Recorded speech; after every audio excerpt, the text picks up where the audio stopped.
Okay, carbohydrates.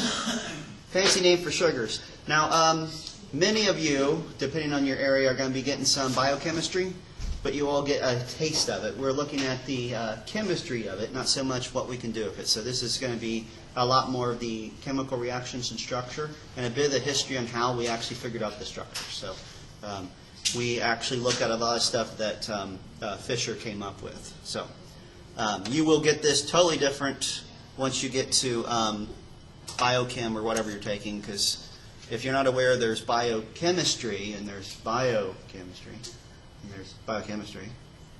Because at UF, there's actually 4 different classes called biochemistry that are all different. Different ways of focusing on different aspects of it. Here we're doing a lot more general and simplified, so the actual chemical reactions that can be used to identify them. But carbohydrates, if you're not aware of them, they're kind of common. Basic form does come from the fact for every 1 carbon there is a 1 water molecule. That's why I underlined that. That should be underscored. General idea of a carbohydrate molecule was come up with this guy named Fischer, which is really where we came up with the Fischer projections. What he actually found wasn't so much the actual structure for sure of carbohydrates. He found the orientation based on the stereochemistry. So this is what he came up with for a structured glucose. We're going to find out in realistic terms, glucose is a 6-membered ring that looks a lot more like a chair compound. This doesn't look anything at all like a ring or a chair. It is done this way on purpose, and we're going to see how we can turn them into one from the other. But Fischer projection was basically, he actually was able to determine early on, back even in the 1800s, that we had a stereochemistry aspect, as in there was distereomers and enantiomers and whatnot of glucose. And that's what we're seeing here. That's how we're going to be first introduced to the structure of carbohydrates, is based on their Fischer structure. And we do have the 2 most common ones here, glucose and fructose. Common meaning that we're coming in contact with these on a daily basis, right? This is table sugar, just connect them together. This is your high fructose corn syrup in your sodas, which I don't see anybody have a soda. Is that a soda? And lemonade. That doesn't count. Well, it could. Some lemonade gets high fructose corn syrup added to it. Yours doesn't have any, does it? I don't think that has any high fructose corn syrup. But high fructose corn syrup is really, they took maltose, which was mainly just glucose molecules, and turned about half of them into fructose molecules. Very similar percentage-wise to table sugar in the actual ratio, but the fact that they're separate just changed the aspect of it. Biologically speaking, the closest thing that nature produces to high fructose corn syrup is actually honey. But you typically don't add 60 milligrams of honey to a soda. It's more about the amount, right?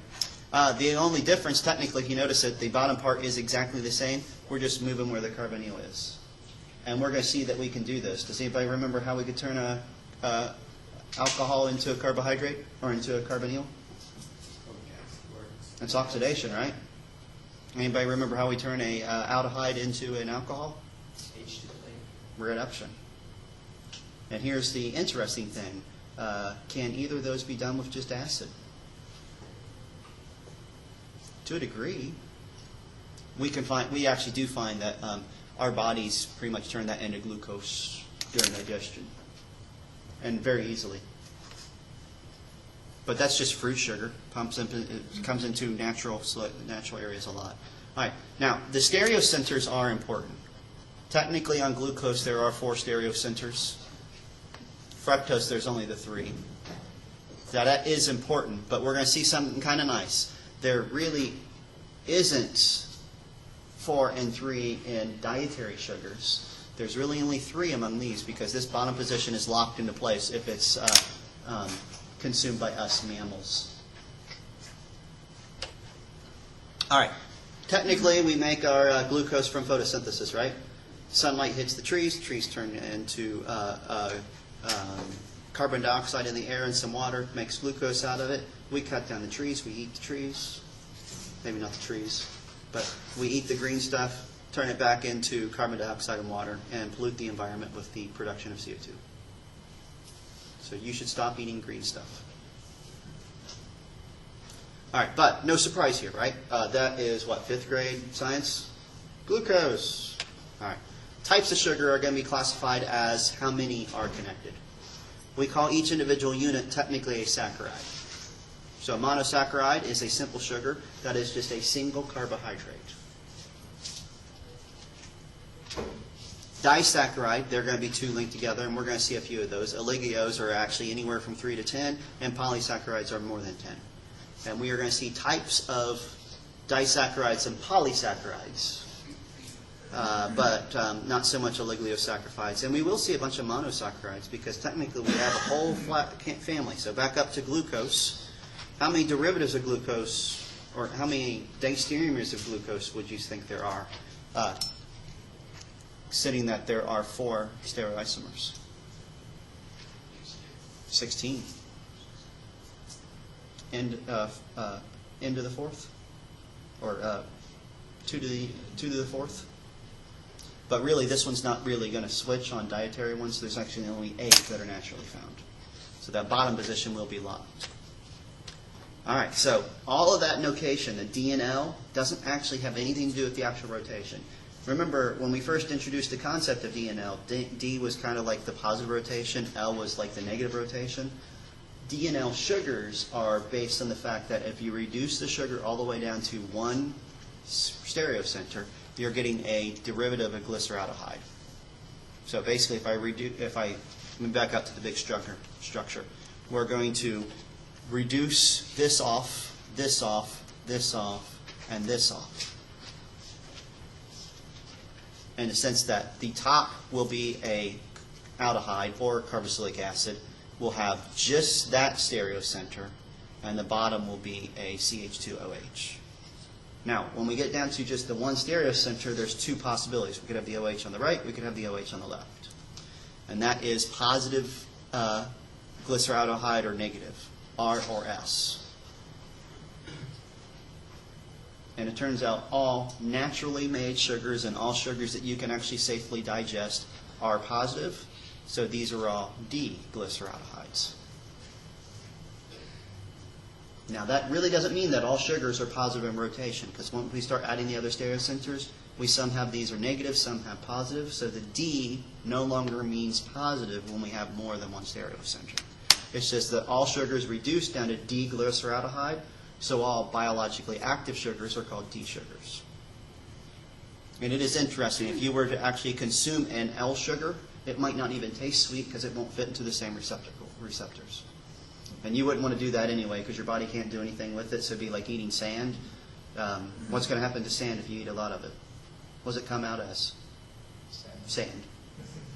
And sugar, glucose, would have a very similar physical property to, or L-glucose would have a very similar property to D-glucose.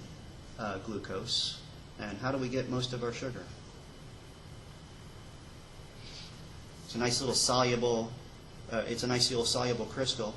It dissolves in water, right? That's kind of how it'll come out. And if we reduce the water, it's more like a syrup, right? So don't purposely eat L sugars. All right, but all sugars on our Fischer diagram are going to have that bottom OH on the right. All D sugars, and therefore all biologically active sugars. All right, so galactose and galactose. I have a perfect mirror here. So all the stereocenters are reversed. The L gets the notation based on the OH on the left, and galactose is based on the actual orientation of OH, OH, OH, OH. Alternating back and forth. And we said 16 stereoisomers. Well, there's 8 that have the D order, and those are the ones we get to name. So I'm going to go ahead and show you that big, huge page. So glyceraldehyde, D-glyceraldehyde is what they all reduce to. So these 2 down here have the OH on the right, so they're D sugars. OH on the right on that bottom position, so they're D sugars. OH on the right. So all of these, that bottom location has the OH on the right. These are all biologically active. And they're the entire family of glucose or of carbohydrates from 3 carbons all the way up to 6 carbons. All right, when Fischer was coming up with this, he actually got to name them. And we've seen some of these names. Like, do you remember the erythral and the 3O prefix? We briefly had those. Erythro prefix had the two groups on the same side. 3O had two groups on the opposite side. That's really where that name comes from. Erythro, same, 3O, opposite. Kind of like cis and trans. But he actually found when he did this, if you had D sugars and L sugars, you had two different types of this. Biologically speaking, we're focusing always on the Ds. So the D has the OH on the right. So you have erythros with both of them on the right. You have 3Os with the second one on the right. Or the one on the left, the top one on the left. Now it is interesting, if you start with D-glucose, or D-glyceraldehyde, you can build all the other sugars. And we're going to see how Fischer did that, because not only did Fischer figure out what the orientation of all the sugars was, but he actually made all of the sugars artificially, just to prove he had the formula right. And the techniques he did, we won't actually copy, because he ended up dying from like mercury poisoning and such like that, because he was messing with a lot of very toxic chemicals for a long time. All right, if we go up more, we have just different names. After that, they started to get names that are based on, I don't know, Fischer just decided what they are. Allose has all of the OHs on the same side, and we got over to Talose where they're opposite.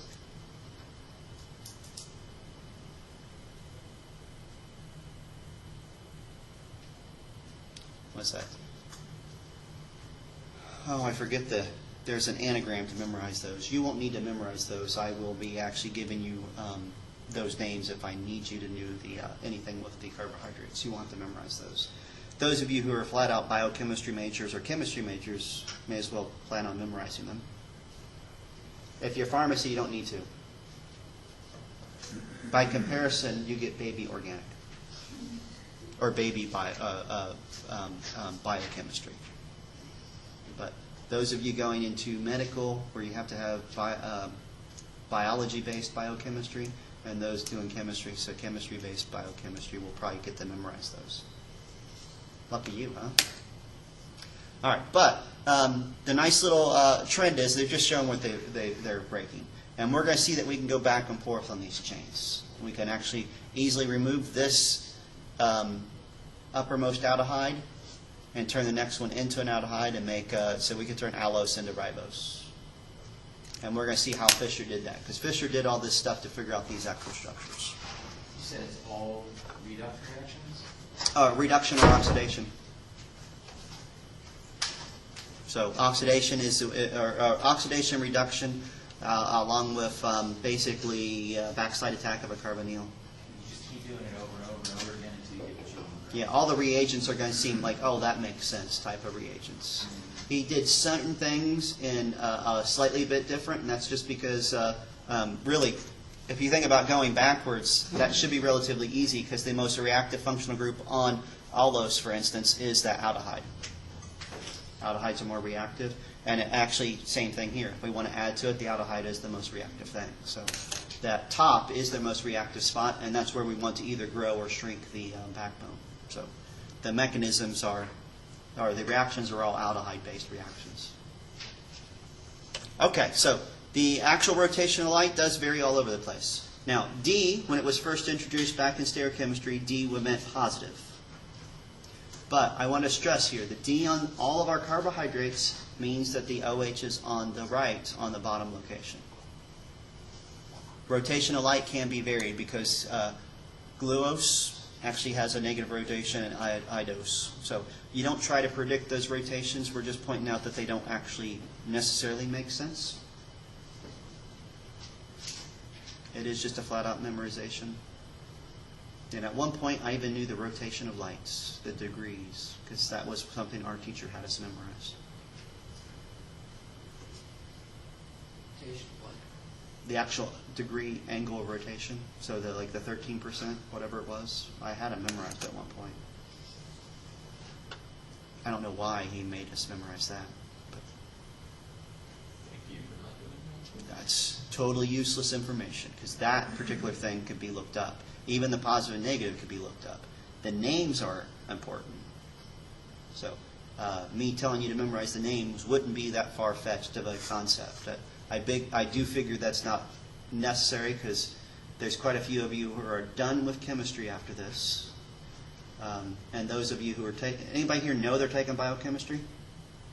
Yeah, how many of you are pharmacy majors, though? So you guys don't have to take biochemistry that have this memorized. But the rest of you, especially if you're medical field, you'll probably have to have it memorized for some crazy reason. All right, epimers. Remember that wonderful term? No, we haven't covered epimers yet. An epimer is kind of like a distereomer or an enantiomer. But an epimer has one spot swapped. So like if I back up here and look at, let's just look up allose. Allose has an epimer where we flop this top position. So it has an epimer with ultrose because only one spot's flopped. It also has an epimer with glucose because we're just swapping that third position. And it has an epimer with, making sure, gluose because we're swapping the fourth position. So if you make a single swap, that is actually an epimer.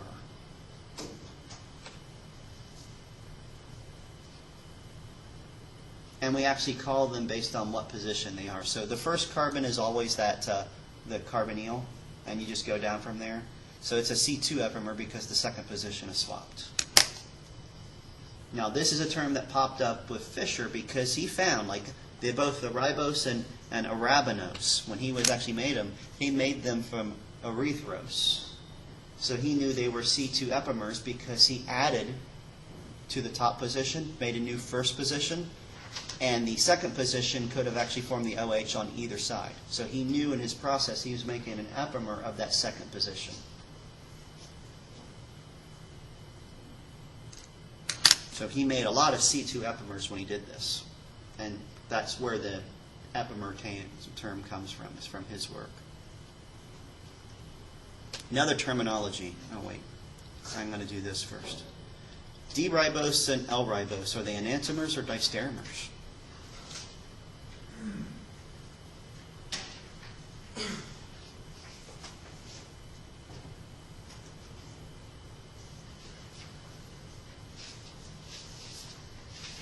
I'll back up and give you the full structure here. Ribose has every OH on the right. But that's D-ribose. D-ribose, all the OHs on the right. 5 carbons. On the left, Huh? right? L-ribose is on the left. Well, I'll do this. I will, all right, so CHO, the aldehyde, 3 centers, alcohol. That's the backbone. D has OH, OH, OH. This is D-ribose. The L-ribose, I will give you the basic thing and say, well, the L does tell you that bottom position, the OH is on the left. What does it tell you about the others? The name tells you about all the others.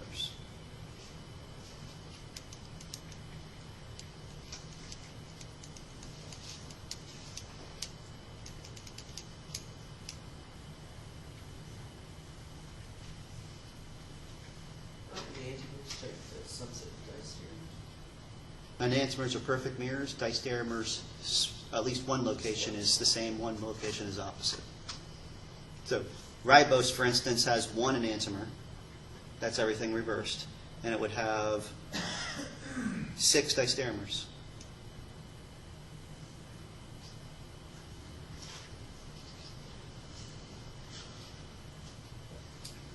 So diastereomers are defined as at least one thing is swapped, but not everything is. But not everything is. One thing is swapped, one thing is the same. At least.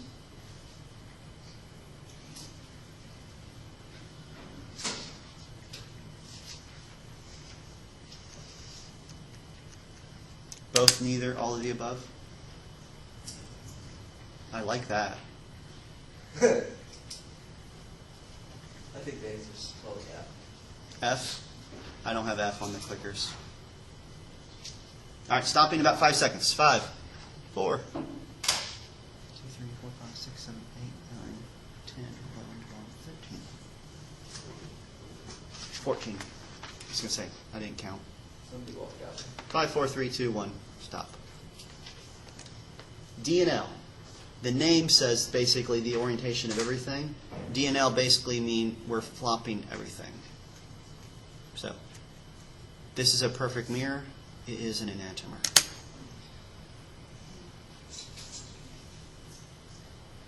So technically, this chart here looks exactly the same in the mirror, except it's all L's. So everything is reversed.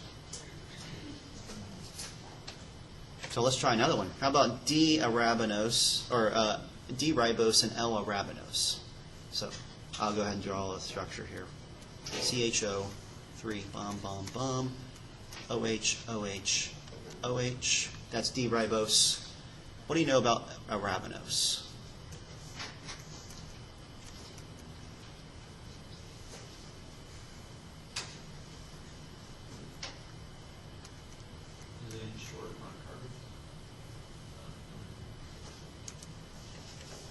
They're right next to each other. They're E2 or C2 epimers. So if I were to do D, oh wait, what's it doing? Is it coming on and not going on? Oh, that explains it.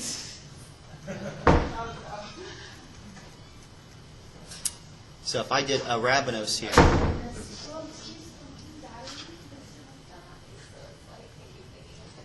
all right, I did D and D. So don't look at this structure and answer the question. What are you supposed to do with to make that into L-arabinose? And now I'm going to start the clicker. And grab some coffee. Do I have any coffee to grab? Ooh, it's getting low.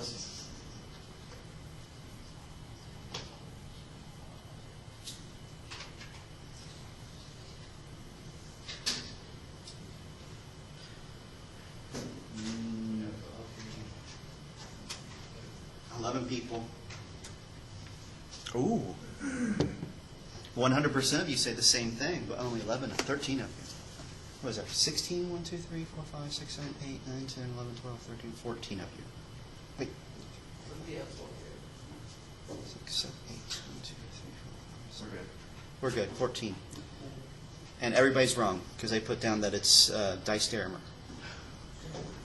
No, it is a distereomer.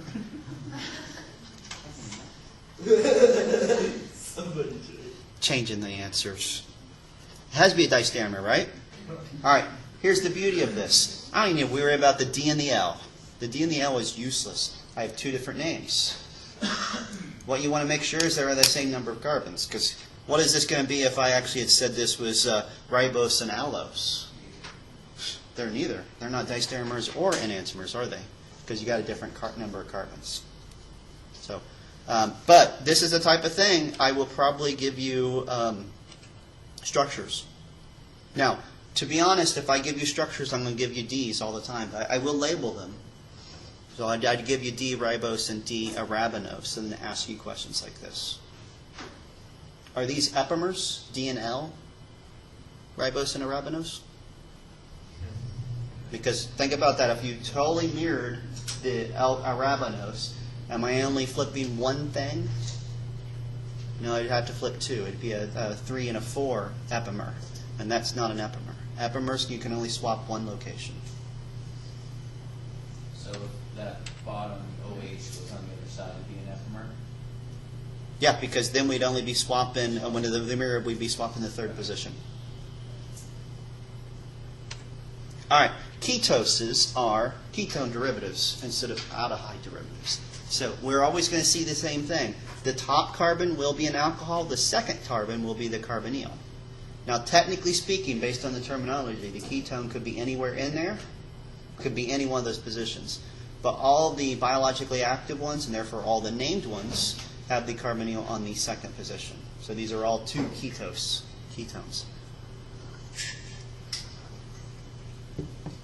Now, we have different ways of naming the ketones and aldehydes other than just these names. We're going to mostly go with these names, but you will see in the book. So this one has 6 carbons. So that's a ketohexose. So you see that sometimes pop up. Yes? Did Fischer name all of those? He did name all of those. So the person who named the side of those, or the person. I think he started to come up with names just to irritate people. Because Psychos Also got Sorbos stuff. and Sorbos. Well, you heard of Sorbos, right? Sorbos? Anybody know what sugar is common in chewing gum? Sorbitol. We'll see why that's important. Turns out, well, it's sugar. But there is a reason it is considered sugar-free. And it's not that it does react and biologically like sugar. It can get turned into glucose. It just can't do that in your mouth. So your mouth keeps it as a sugar alcohol, and therefore it can't contribute to cavities. But why would you do that? Bubble gum. Hubba bubba, you can blow bigger bubbles, right? It's all about the bubbles. All right, but these have similar ideas where we're just going to actually move that thing down, and we have similar names to some of these, but not equivalent fully. I mean, fructose and glucose are about the same thing, but yet they don't have the same type of name. Again, you would probably have to memorize these if you're taking chemistry-based biochemistry, or in an actual biochemistry major, but biology biochemistry, you won't have to memorize the ketoses. At least I doubt you will. All right, so reactions. We're going to see that quite a bit of these are similar. Yes? Ketones? What? Are you making fun of the names? Hey, you know what? By the time you got to this point, he probably had enough mercury poisoning. He's probably starting to be a little bit psychos. So, tagatose, we can let him call it whatever he wants. I mean, think about this. All right, I'm going to back this up to these two tables. He figured out this, and he figured out this with the knowledge you have of chemistry at this present moment. No polarimeter. I mean, it is kind of funny. All of his initial papers, I do get a kick out of this. Back this all the way up here to the aldehyde. He knew that glyceraldehyde looked like this or like this. It was either on the left side or the right side. He had no way of telling you. And he writes out in the paper, well, it's either this way or this way. I can't tell that. We won't be able to tell that until we actually can look at the molecule a little bit differently. So we'll just say it's on the right. It was a guess. His chart was either perfectly right or an exact mirror of what the actual sugar looked like. But he figured out everything else on this chart with the knowledge you guys currently have of chemical reactions. So do you feel up to reproducing that table? All right, so these are the actual reactions he came up with. Now, they do have different names than we've seen, but we're going to recognize a lot of the reagents because we've used maybe not the same reagents, but at least a derivative of them. So, like that first one, what do you think you might be doing with epimerization? Yeah, you're technically going to make a C2 epimer. So, a basic epimer, we're taking something like glucose. And what we're going to do is actually get that carbonyl to actually form like an enolate. And then when it unforms the enolate, actually reforms the carbonyl again, our OH can come up on either side. So that's what they're kind of showing here. So we put it in a basic solution. The OH attacks our alpha position, creates more like an enolate. And then we just let that reform. So we let that self-destroy that enolate ion. So remember how this was a resonance form? Well, when this goes back this time, we just end up with the OH on the wrong side. So here's something interesting. Anytime glucose is held in concentration with hydroxide base, it will actually form an enolate, and it forms mannose. Now, we will see something interesting. All of these things, like overall, there is a equilibrium between these two, and there's OH present. Doesn't that make sense? But any epimer, let's say this particular epimer, because it is glucose, we will find it favors making glucose. That will make sense when we look at the actual three-dimensional structure of glucose. You're going to see, oh, okay, that's why glucose is the best carbohydrate. It's the most stable one. Yeah? Since these are diastereomers, they have different physical properties. They do. How different are they? Like, how hard is it to separate? It is interesting that a common one we can come to, the taste will be different. All of these are ones that you would consider sweet, but glucose and fructose are substantially sweeter than all the rest. Mannose, for instance, I mean, you've probably had malts before. That sweetness is a lot more contributed to mannose. So that tang almost, I don't know how to describe that. But the boiling points are different, melting points are different. Now, I shouldn't say melting points are totally different because most of these sugars will decompose when you go to heat them. So they don't really melt. I mean, what's going to happen to sugar if you put it on a pat and put it on the stove? Grandma kicks you out of the kitchen for life because you've just ruined that skillet, right? Because it just caramelizes and turns into a black mess of goo. But we don't really do too much with this, but we see totally different properties. Not huge, but it's enough that we can separate them. And that really paid off for Fischer. That's how he was able to tell from the get-go there was more than one carbohydrate. Now, it was difficult at first because glucose is by far the most common in the sense that you eat mannose, the digestive process we have, it turns into glucose as it goes in. Even fructose. You know, everybody says don't drink your high fructose corn syrup. Your body burns up more energy, turning it into glucose than it gets out of burning up into glucose. Probably the worst thing about fructose is anybody who ever has any high fructose corn syrup takes in way too much sugar. All right, so that's epimerization. We're not adding to carbons yet. Epimer, we are actually just making a C2 epimer. And it's always the C2 position. Interesting, if you look into epimerization, there are some techniques they have where they can do others, but it's not as simple as this. This one always does that first position because it goes through an enolate. All right, Enediol rearrangement. Now, what we're doing here is turning an aldose into a ketose. This is another one. Your body does this a piece of cake. But if you notice, that first step is kind of the same thing. We're actually taking some base in there. The base goes in there, turns our aldehyde into an enolate, and then instead of actually undoing that, we're going to protonate that top position. So that water come in there and actually protonate, turn the top one into an OH, and then deprotonate the second location instead, and we turn the second one into a ketone, and we've made a ketose. This is something else that happens. It kind of goes backwards as well. So basic conditions with fructose, we can turn it right into glucose. And technically speaking, high fructose corn syrup, which, Cargo makes in millions upon millions of tons of it a year, all they're really doing is taking corn sugar, which is basically just two glucose molecules, and treating it with just the right mechanism to turn some of that glucose into fructose. And they have different formulations. Some of it's like 60-40% breakdown, so like 60% glucose, 40% fructose, but the majority of it now is like 90-10, so almost all of it gets turned into fructose. They're using an enzyme now, because technically we can do this with base, but then we have to go through purification. They found some natural enzyme that does this in record time, so it's all natural conversion now.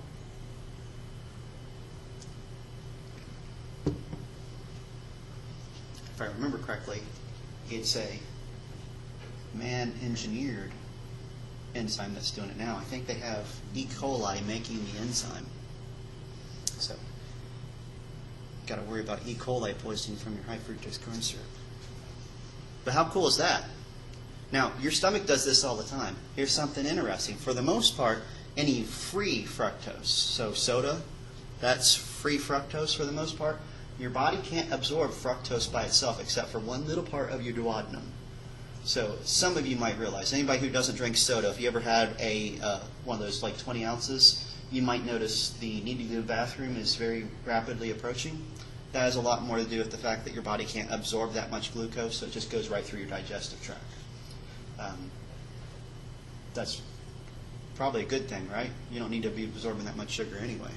But bad thing if you're wanting to go do something active and you need to go stop at the bathroom all the time. But it is interesting that fructose that's attached to sucrose, or to glucose, so table sugar, sucrose. When your body digests that, it actually transfers that second one into glucose as it goes right to your bloodstream. And your body is set up to take any sucrose and get to it. So it's kind of funny. Your body can handle fructose just perfectly if it's attached to a glucose molecule, but not so easily on free fructose. But that makes sense biologically speaking, because how much fruit would we have eaten in a day? Even if you lived off fruit, you're not getting a lot of fructose out of it.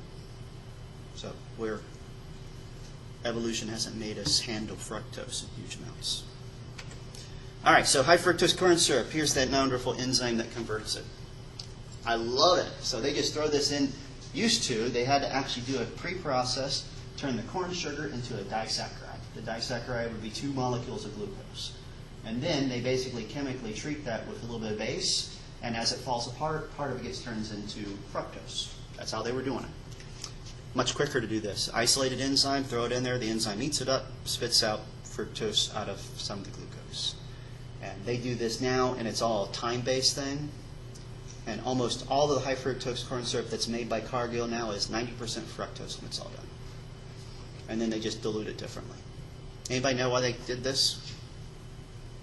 What was the big political driving factor to make high fructose corn syrup? Where do we get most of our table sugar? And where do we get the sugar cane? Do we grow much in the United States? No, it's imported, so there's taxes. Well, we make a lot of corn and grain. So the scientists there's some scientists say, hey, I think we can turn some of that into something useful.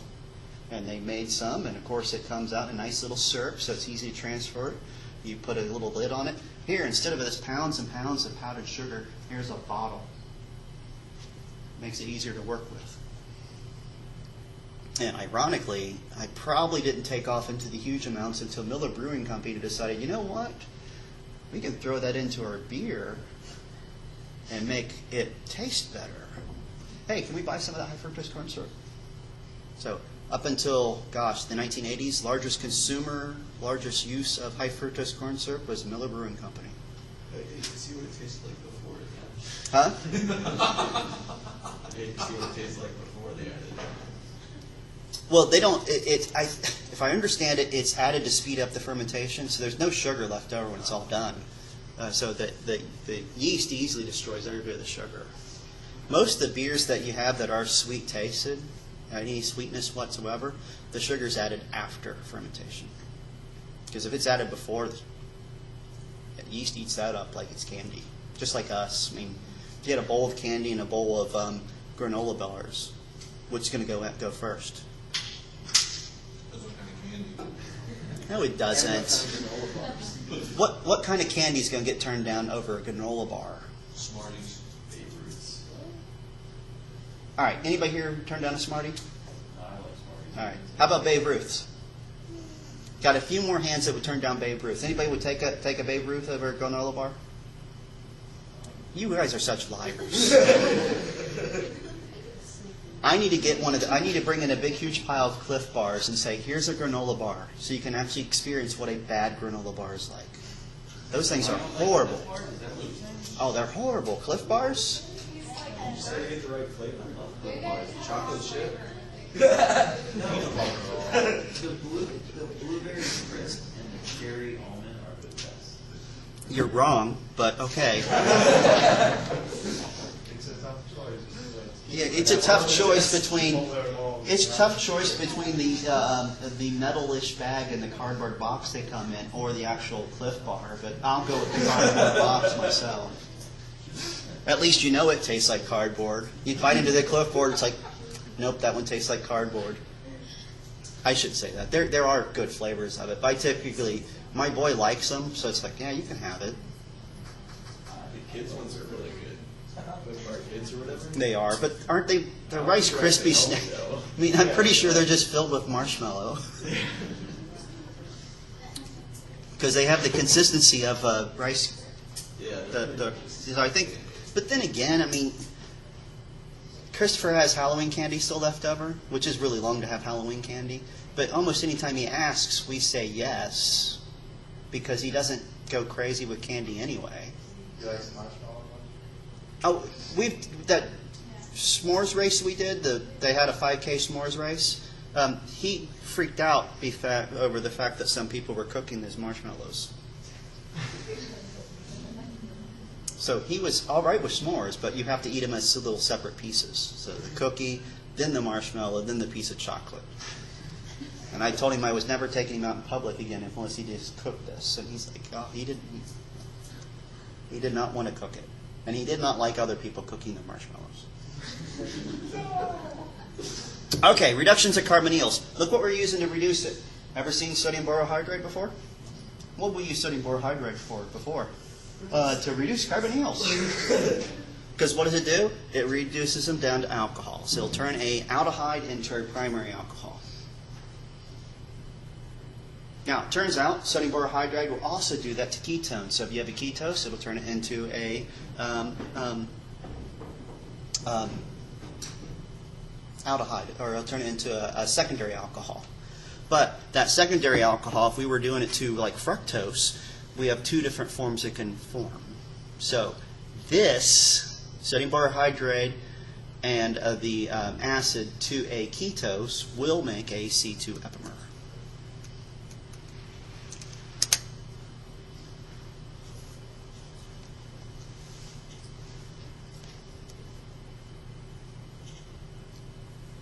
Sodium borohydride on a ketone makes a secondary alcohol. Sodium borohydride to a ketose will make a C2 epimer. But that comes from the fact that all the natural ketoses, the keto in the second position, and you're going to turn that into alcohol and secondary alcohol on one side or the other. So since it's a C2 ketose, it's going to make a C2 epimer. Yes? It seems like you said that the alcohols were easily digested. So wouldn't you be able to treat some aldehyde sugars with NADH? What's so weird is no.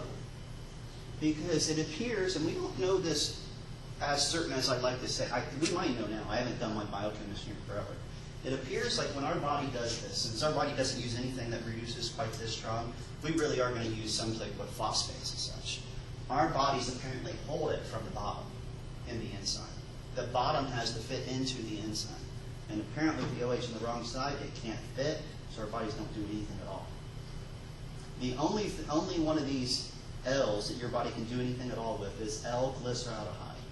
It gets used, and it has been used some in your chewing gums, but the biggest problem is it stays in the solution form, and your body does dump it. It can't do much with it. So chewing gum actually substantially increases bladder filling. So it's a chewing gum that would make you go to the bathroom too often. And it's not necessarily a good reason to go to the bathroom. So it's not one of those they're going to give you to try to get you to lose water weight.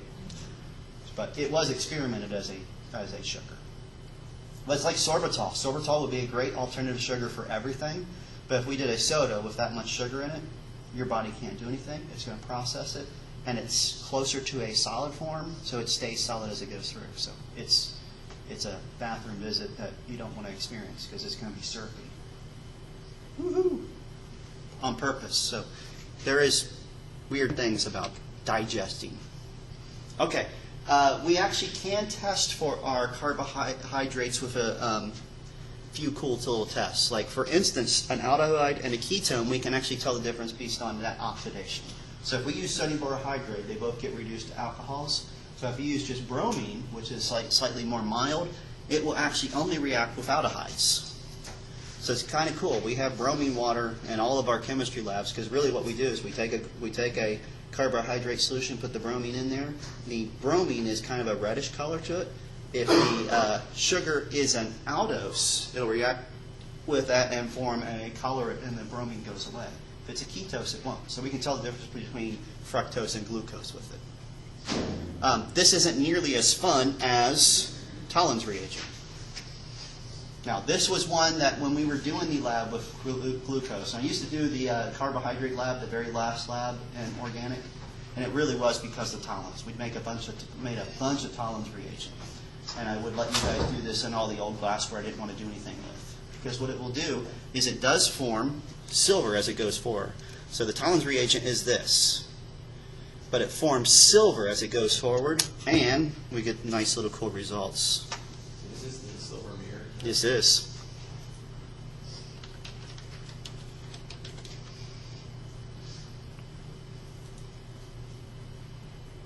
There's something like what we did with the big, huge, because I had a bunch of fluorescein flasks, and you just put the right one in there, heat it up, and you get this type of response where it just covers the inside of silver. And it worked pretty well. And I was letting the students take it home. Just, be careful, because if that's in your car, what are the Marion County police officers going to think it is? That's a crack pipe. Silver glass mirror? Must be carbide. Yeah, it's right in the mine. They're going to think it has something to do with drugs. They wouldn't think it's a crack pipe, because you don't do that in glass. But they're going to see that, and they're going to think it's something to do with drugs.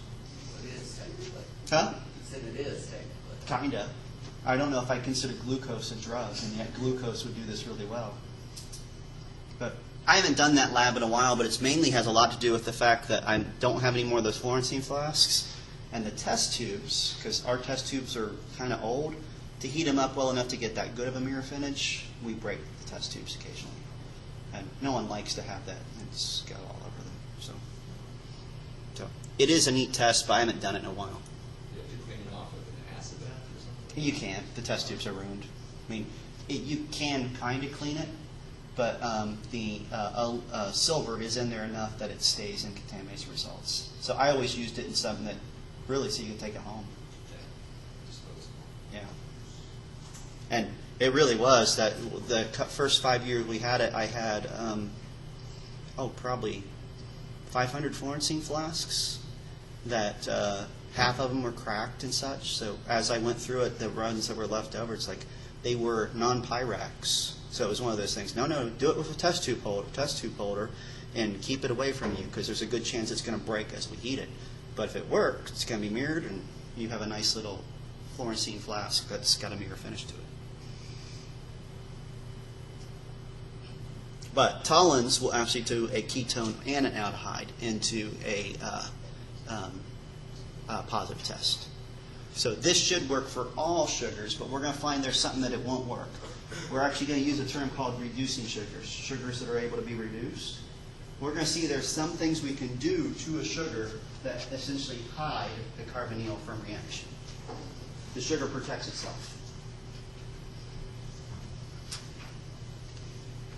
And we'll talk about what that means in a bit. Because it's probably safe to say we're looking at the structures wrong. We're looking at the structures that Fischer came up with to help us understand the stereochemistry, but we're kind of looking at it wrong. All right, so oxidation of primary alcohols. This is kind of interesting. So I take any old primary alcohol, treat it with nitric acid, very dilute, and I can turn it into a carboxylic acid. That dilute nitric acid will also turn an aldehyde into a carboxylic acid, so technically I'm turning the top and the bottom into the exact same group. Now, where does this come in handy? Think about our, actually I'm going to back up here to our table. Think about the rotation of light, for instance, on allos, for instance, if I were to change the top and the bottom of the exact same group. Would it still be would it still have stereo positions? Would it have any stereochemical properties? It still has stereo centers, but at the top and the bottom, it's a mesostructure. We can help Tom apart with that. So that was one of the techniques that Fischer was able to use to tell that these two had something different about them. He used that technique to turn the top and the bottom in the same position to see if they were mesostructures. And this is one we could do. How easy is it work to get with basic nitric acid?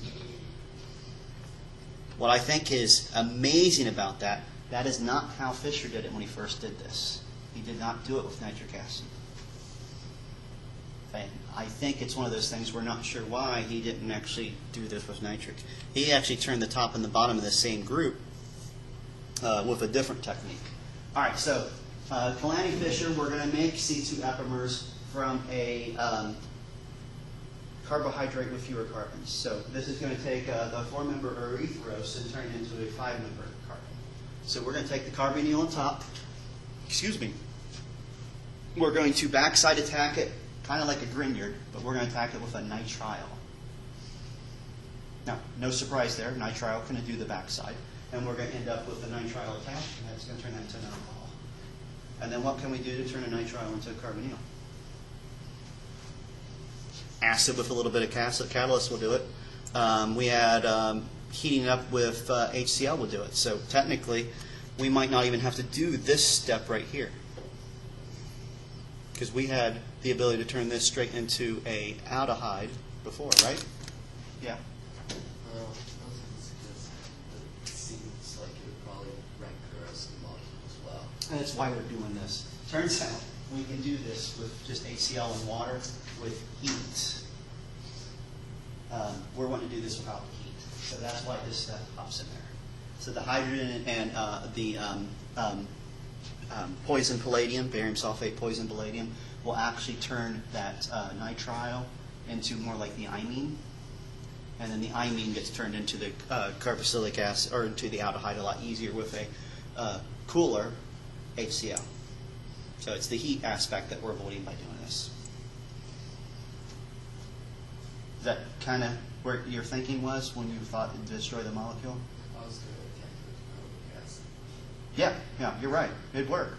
But chromic acid has a bit of a kick to it, and we have a bunch of alcohols in there that could be turned into multiples, turned into ketones, and then we get a bunch of electrophiles near each other, and you can rip apart the molecule. So it's one of those things. Yes, chromic acid will do something, but it will not give you a predictable final product. You'll get a mixture of a bunch of things. Acid and sugars just dehydrated, and you got a big all the acid. A lot more acid. Oh, Yeah. Because also the growth is what you're seeing is you're actually fully digesting it to a degree and turning some of it into carbon dioxide. But it does make it look pretty. Yeah, because I remember I forget what acid was, because we did it in chemistry in high school. We put acid in sugar and it was made of. Did you ever heat up the sugar and then put the acid in there? That actually is one of those things that it just kind of grows all this like. It did look like a big snake. Yeah. Yeah, it's one that if we ever were to go out in high schools and do little chemistry experiments for the high school, or probably do a middle schools to get them interested, it's one of the experiments we do. Because big, huge, I would even consider, I'd love to do it with a half-pound bag of sugar. So this snake is everywhere. So it's more like the Kraken coming out of the table. I mean, wouldn't that be fun? Wouldn't you love to be in a chemistry club if that's the stuff we did? Go out to high schools and terrorize kids? CF chemistry students blow shit up. That'll be our banner. All right, Wolff degradation, we're going the opposite direction. We're going to take the carbonyl off the top, turn it into a nothing, really. We're going to make it into a good leading group. So we're actually treating it with trace acid and NH2OH. New one, huh? All right, the NH2OH turns it into an oxime. The oxime gets reduced with acetic anhydride. Common thing they like to do in chemistry, biochemistry, and biology. Abbreviate everything. But that's acetic anhydride. It's the same stuff we use to make aspirin in Chem 1 and Chem 2. And we've used it a couple times in organic. But the acetic anhydride actually acetates all of the alcohol positions.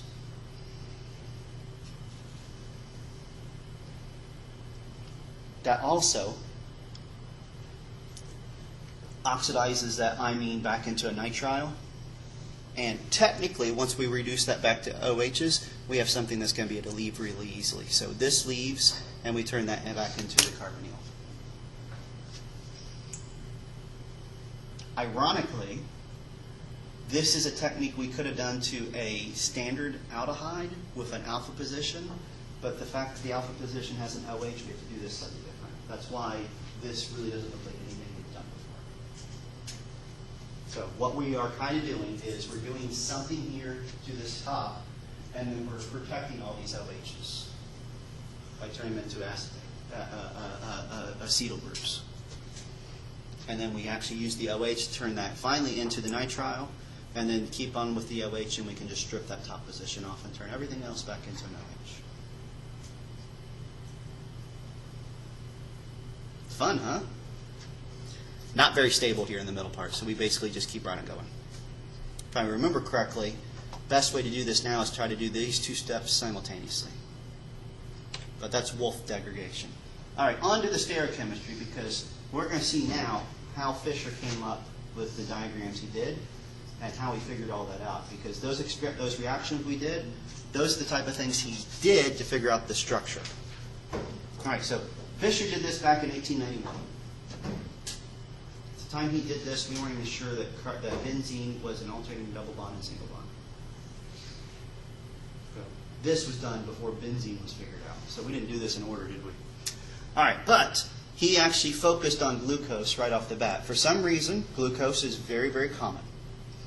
Sugars get turned into glucose. Glucose is the most common carbohydrate by far. So there's something special about it. So that was Fischer's focus. He wanted to figure out the structure of glucose. All right, so when he actually started studying it, he was able to find out it was an aldose, so it had an aldehyde in the top position. The number one position was an aldehyde. Multiple ways to tell us with that. Anybody know any tests that can tell you for sure you have an aldehyde? Yeah. So once you actually understand what's going on and you tell us other aldehydes, he knows it's an aldehyde.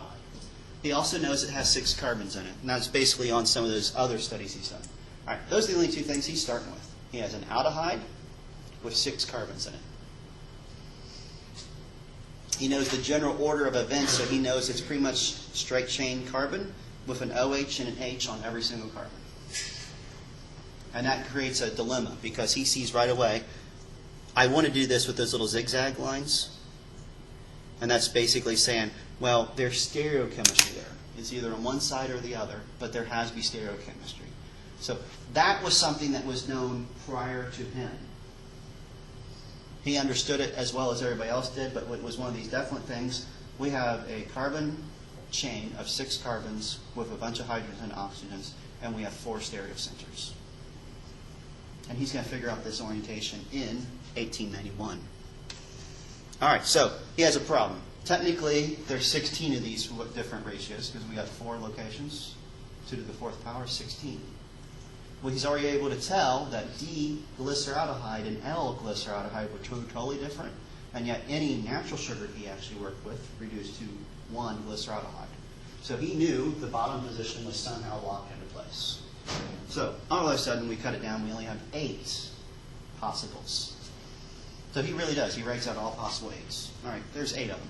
Got to be one of these 8. Now he's going to actually do some more tests. Now we're focusing on how do we prove it's glucose. He actually did this for every single one of the molecules, so he spent some time doing all this stuff. All right, so what he's going to do is he's going to actually be able to tell that, doing those various different techniques, he was able to make, glucose and mannose from arabinose. All right, regardless of those names, he knew that glucose and mannose were C2 epimers. So that plays out pretty well because something he knows that he just grouped up all his potential C2 enantiomers. He knows one of those is glucose and mannose, or one of those is glucose and mannose, or one of those is glucose and mannose, or vice versa, on and on. He still doesn't know what glucose is, but he knows it's paired up with one other, and only one other. All right, so he does a little bit of restrictions with it and starts studying mannose. Turns out both mannose and glucose are optically active if you actually turn the top and the bottom in the same group. We're actually in our book introducing that by turning them both into the carboxylic acid using nitrate. He turned them into aldehydes, if I remember, and I don't remember his technique. But it was a lot more mercury-based. But treat it with HNO3 and we get 2 optically active products. Well, we can eliminate this first one because the top and bottom would be the same. This would be a meso, no optical activity. Do the same thing over here. This one has a line through the middle. That's a mesostructure, no optical activity. So he knows that glucose and mannose must be 3, 4, or 5, and 6. Because both of those, turn the top and the bottom of this, the same thing, you still have optical activity. All right, so next clue, third clue. If he actually,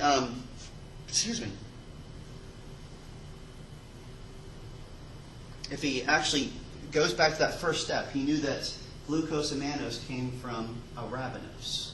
So we're going to back up and look at the potential structure of arabinose. So I have two different possibilities.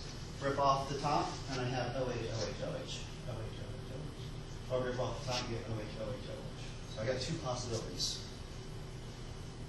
Is there anything that we can do to see what those two things are? Is there any way we can tell those apart?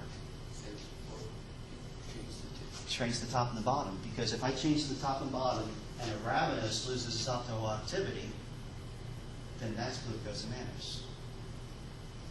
All right, so that's what he does. His third clue turns arabinose into a. I'm not going to do that. Turns arabinose into a. Actually, it's got to be up there. I don't have a slide. Turn arabinose into an optically inactive or active thing by treating it with OH. So he does that, which would be active.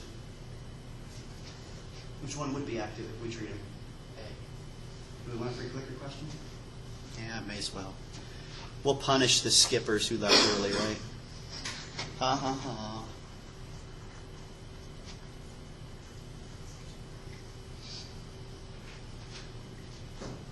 All right. He does this, Fischer does this, finds out arabinose is optically active. So if arabinose is optically active, which are my two possibilities for glucose and mannose?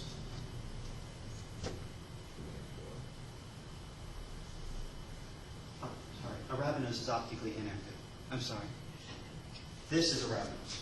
So what's my possibility for glucose and mannose? 5 and 6. Yeah. But glucose is 3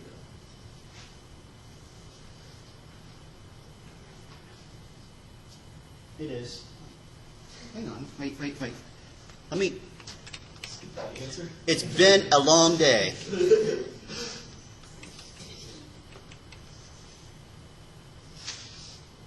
Okay, arabinose is optically active after that. Okay, all right, so I was right the first time I said that. So this turns out to be arabinose. So therefore, glucose and mannose are 3 and 4. All right, so the final clue. Excuse me. You're going to love this one. We don't even talk about his technique anymore. And here's some, up until the 80s, no one reproduced it. All right, but he did a series of reactions where he turned the carbonyl, the aldehyde on top, into an alcohol. At the same time, he turned the alcohol on the bottom into a aldehyde.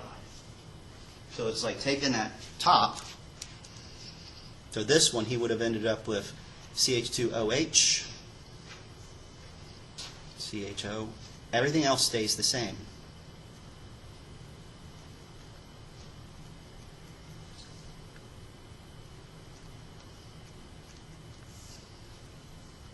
But if we did that here, we get something that's kind of cool that helped him out.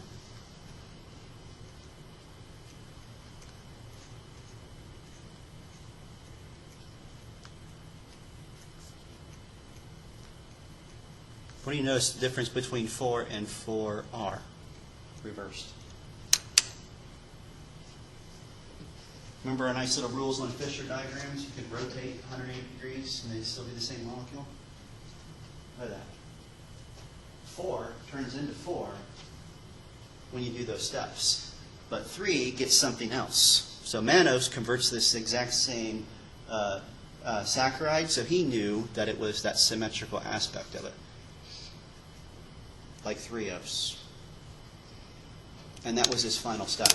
And I do love the fact that he documented how he did it. He just didn't document as complete as it needed to be to get somebody to reproduce his results. So 100 years later, before they were able to prove, all right, this is exactly what he did, because not everybody could reproduce his results. They did that, was able to tell glucose. How cool is that? And final proof, that's the thing. Reverse the top and bottom. If you reverse the top and bottom of mannose, you get the exact same molecule, because those really are the exact same thing. So all of those steps were just to tell the absolute structure of glucose. The only weird thing is, glyceraldehyde, he knew it was either that D or L. The OH was on the left or the right. He flat out guessed there. because you couldn't do anything in the 1800s. There's nothing we had that could tell the difference between L-glucose and D-glucose. He knew one had the OH on one side and one had the OH on the other, had no idea what that meant to the rotation of light. So it wasn't until, I think, 1960s before we were able to prove that he was right about that. So crystallography and proper calculus application. How cool would that be?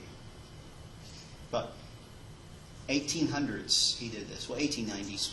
Let's not make it sound like, Well, I love this. Before the car was standard, before flight even occurred, we knew the structure of glucose.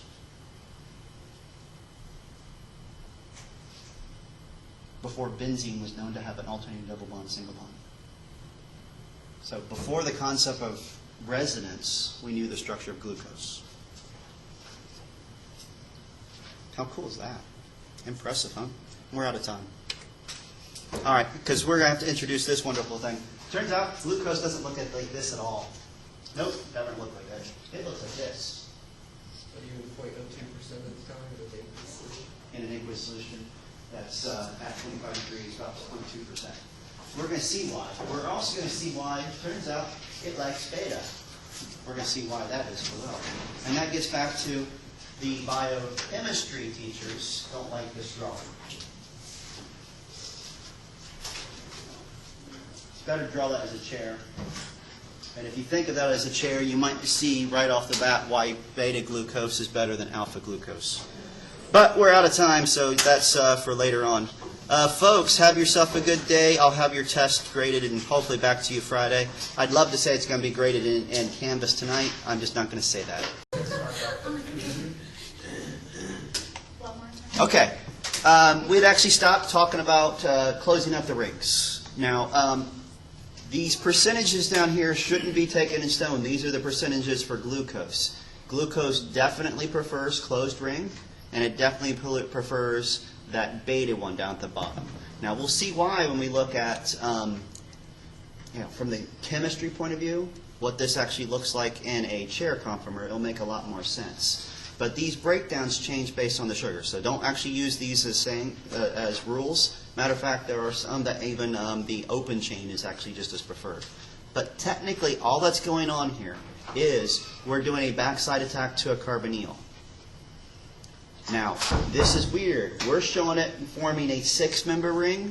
We'll actually see these actually referred to as furanoses and puranoses, because 5-member rings are actually possible as well. Because technically, I could have the lone pair on the 4th location come up and attack the backside.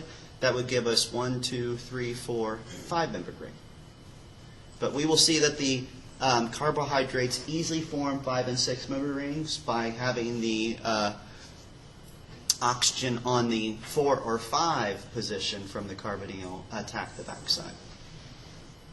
But this is the common one for glucose. Glucose, typically the OH on the 5th position, the one that actually makes it be a D or an L, will actually do a backside attack to the carbonyl. Now, there's where it gets interesting. The backside attack, we're going to lose the H off there. That bond that forms becomes this O. So when we make a ring, we're going to call these Hallworth structures. When we make the Hallworth structures, the O is the one that did the backside attack. So the standard glucose, it's the O that's in the 5th position. All right, now, when that happened, because this carbonyl gets broken, it turns up firstly into an O, first into an O minus, and then we're going to eventually protonate it into an OH. It could actually form going up or down, because we're making that position now be 4 positions. We're adding some stereochemistry to it, I guess you could say, changing its hybridization. Well, it can end up being up or down. It's just that so happens on glucose, beta is preferred. Now, any idea looking at that why?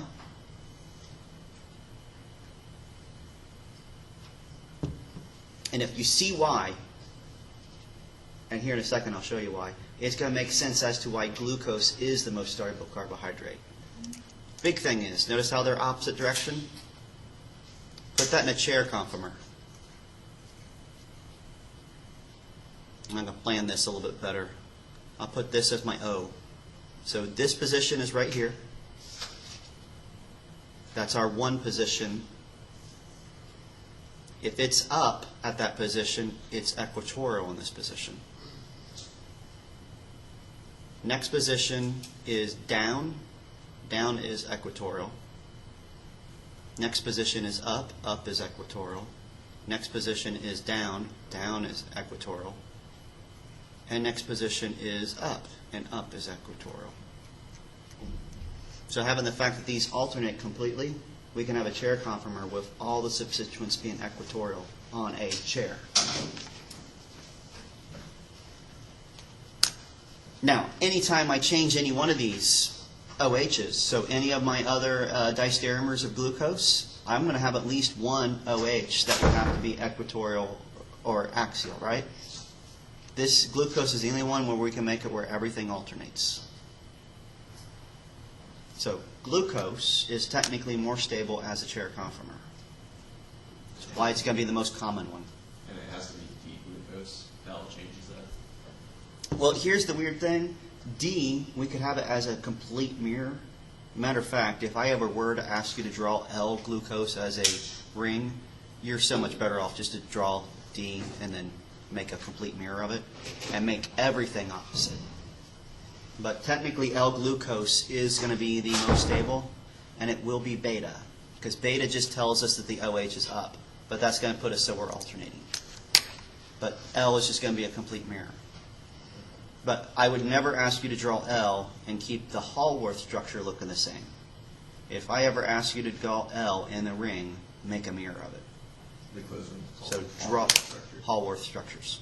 Hallworth structures really are the O in the upper corner, and typically the front being emboldened. I mean, matter of fact, I bet if we do Google and just Hallworth and images,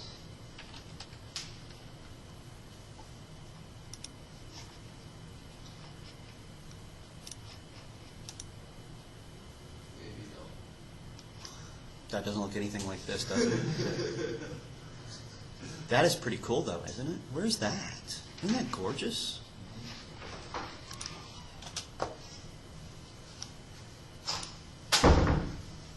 There we go.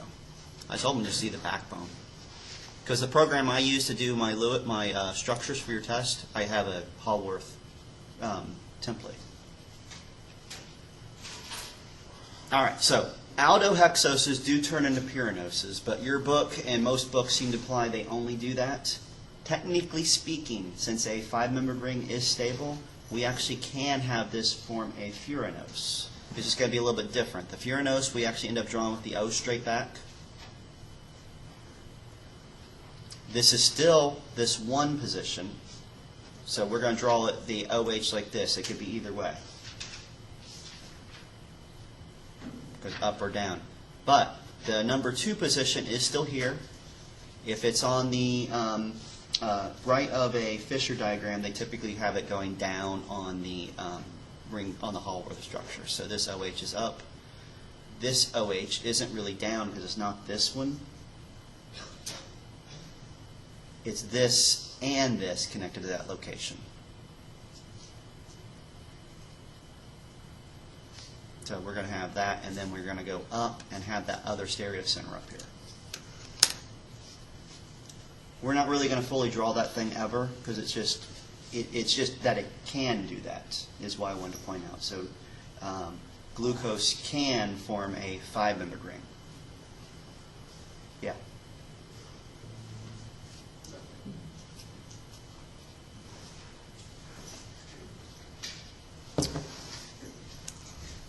Because if you have furanose, and you could say it's kind of four carbons. The more interesting one was furanose. And if you take the second and the third digits of pi, you get 5 carbons.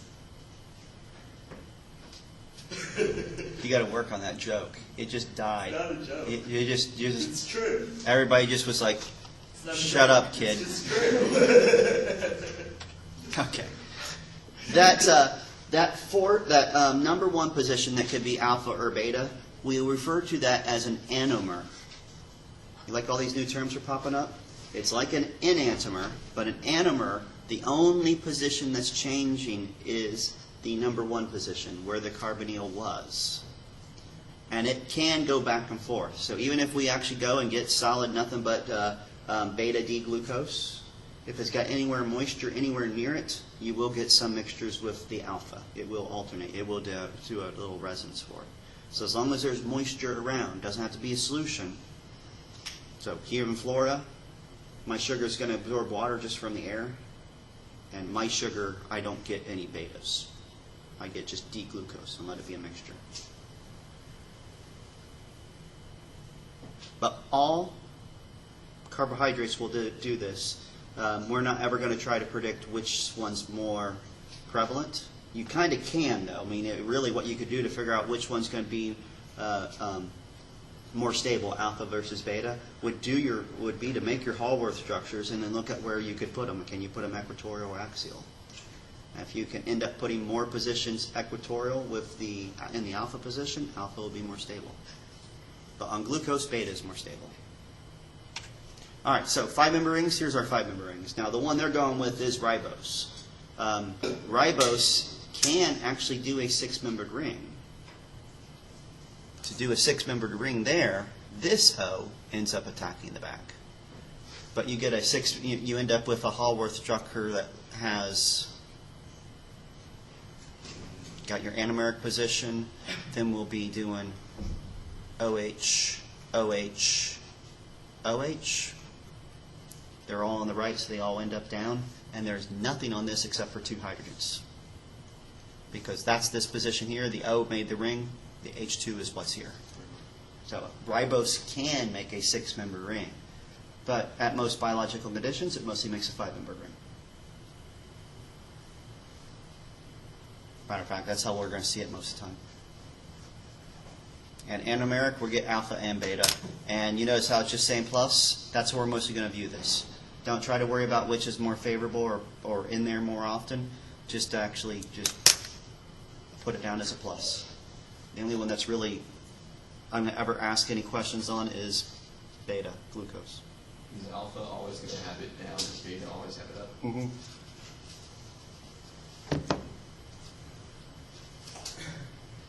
You got to figure most of this stuff was done back by Fischer, and it really is physical appearance on paper that got the names, and not what it actually means.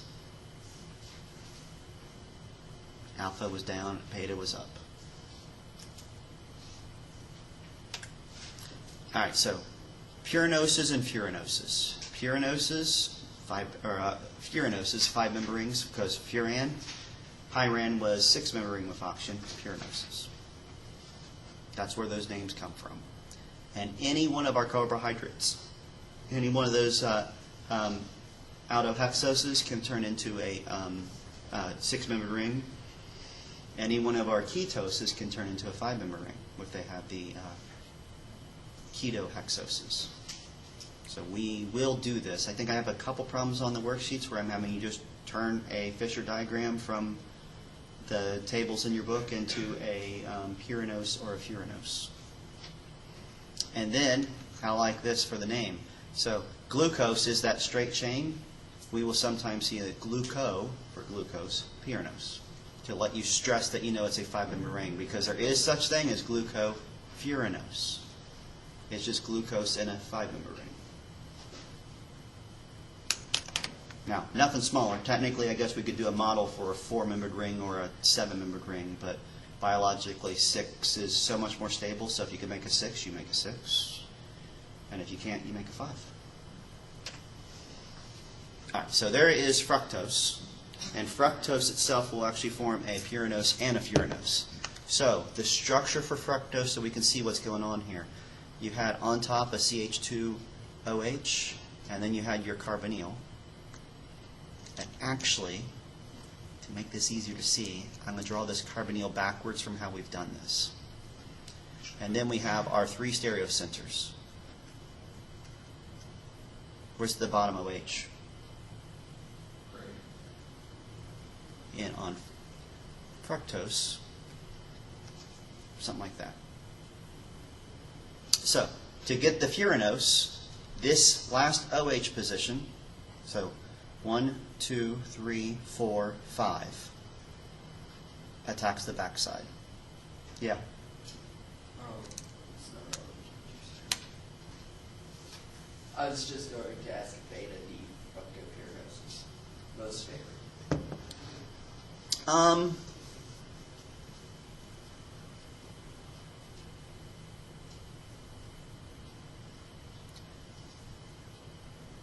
We would probably, I think beta would be, because the CH2OHs and the CH2OHs would be further away.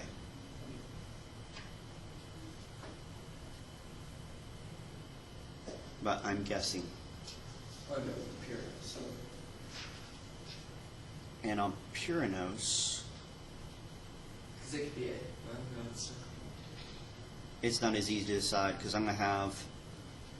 those two, Yeah, I got at least two equatorial groups minimum,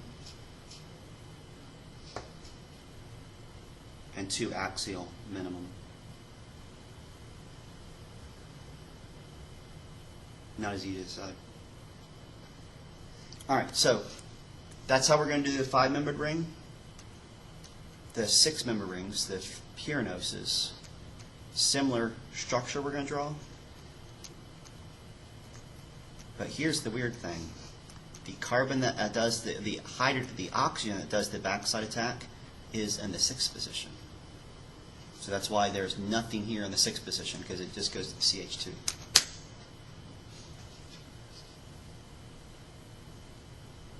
Pretty sweet, huh?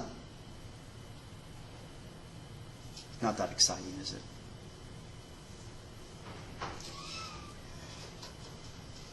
Now, when you actually put these together, just remember, knock this down like a tree. So if the OHs are on the left, they go up. OHs on the right go down. And we are just numbering down. The position that attacks, the position the OO attacks is the carbonyl. So on the aldolhexoses, that made this position number 1. On the ketoses, they're always going to be number 2.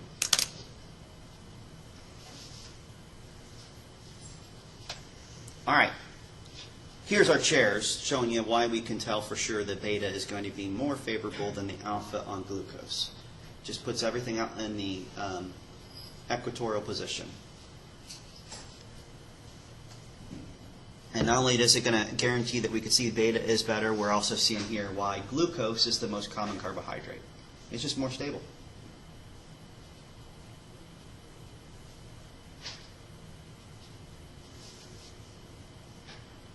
All right, let's do some things with these. That's that same picture. Let's do some things with this. But first, you get your 4th free clicker point here.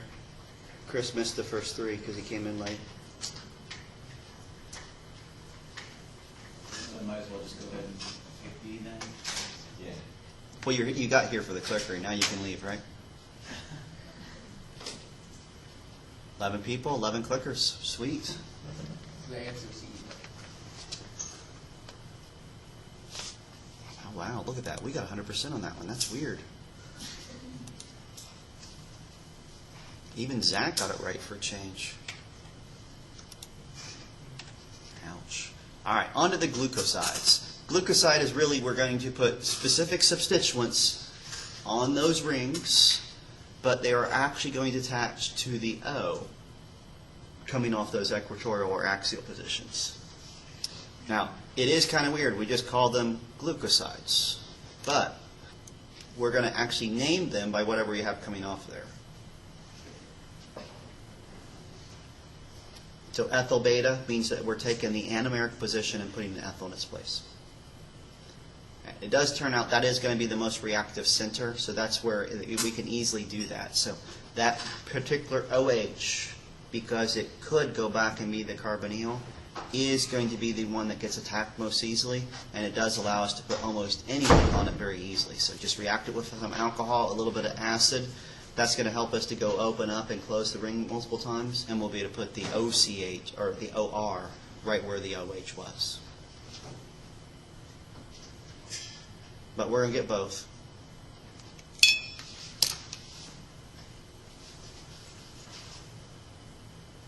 Here's something interesting. Once it's on there, it's going to change the reactivity of this molecule. Remember how we had the Tollens test that could actually reduce any of our aldehydes or ketones? And we had bromine that would actually react with just aldehydes? Well, it turns out if we were to do this, turn our glucose into ethyl glucoside, this will no longer react positively to the Tollens test or the bromine test by itself, because both those tests were reacting with the carbonyl. This places it on there so that can't go back to a carbonyl.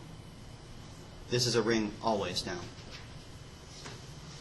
Now, technology or terminology, they would refer to sugars in some cases as reducing sugars. Reducing sugars just meant that you could easily turn that back into a carbonyl and then break down the carbonyl. This is no longer reducing sugar.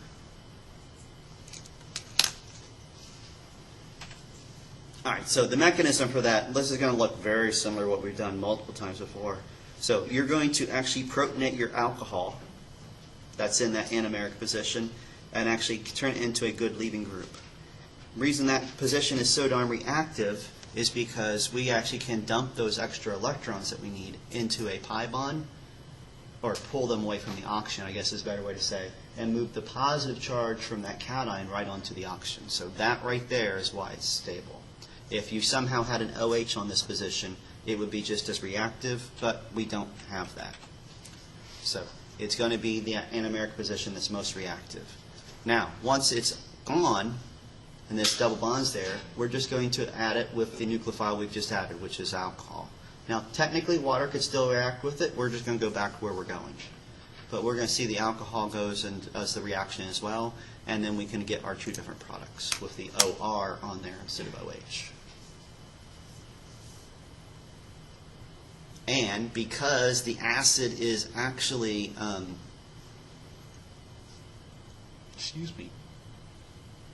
regenerated here, we actually can actually say it's just more like an acid catalyst, because we do need the H to protonate this, but you're getting the H back down here. So it's just that acid catalyst type thing. All right, nomenclature-wise, we're just naming the R group that's on there when we go to name them. All right, what I hate about these is I would actually say that you're not going to be able to do this from just looking at the structures. You could probably tell me the number of rings and tell me if it's a furanose or a glucanose, or a pyranose, glucanose.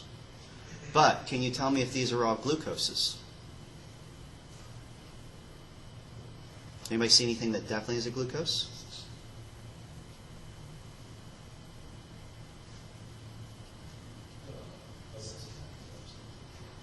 None of these have the OHs, all of them going out, do they? See how we essentially have down, down, down?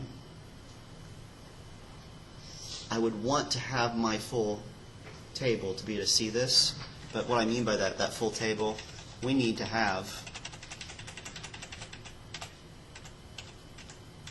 this. Because we need to have the ones that are going to be down, down, down. That first one was allose.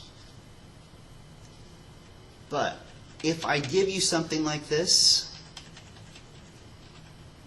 it's going to be a pseudo multiple choice question, and it's going to be more along the lines of, not so much naming it, I might ask you what the glucoside is. So on this one, what is the glucoside?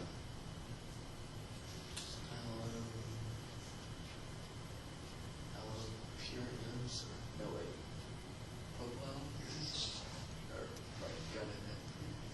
Propyl, and it'd probably be best to call it N-propyl. That's the glucoside. What's the glucoside here?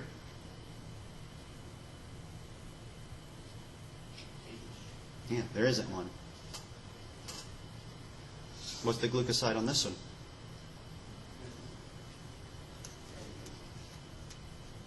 And what's the glucoside here? It is ethyl. Now, the other thing I could say is alpha and beta.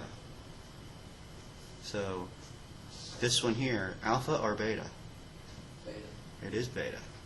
This one?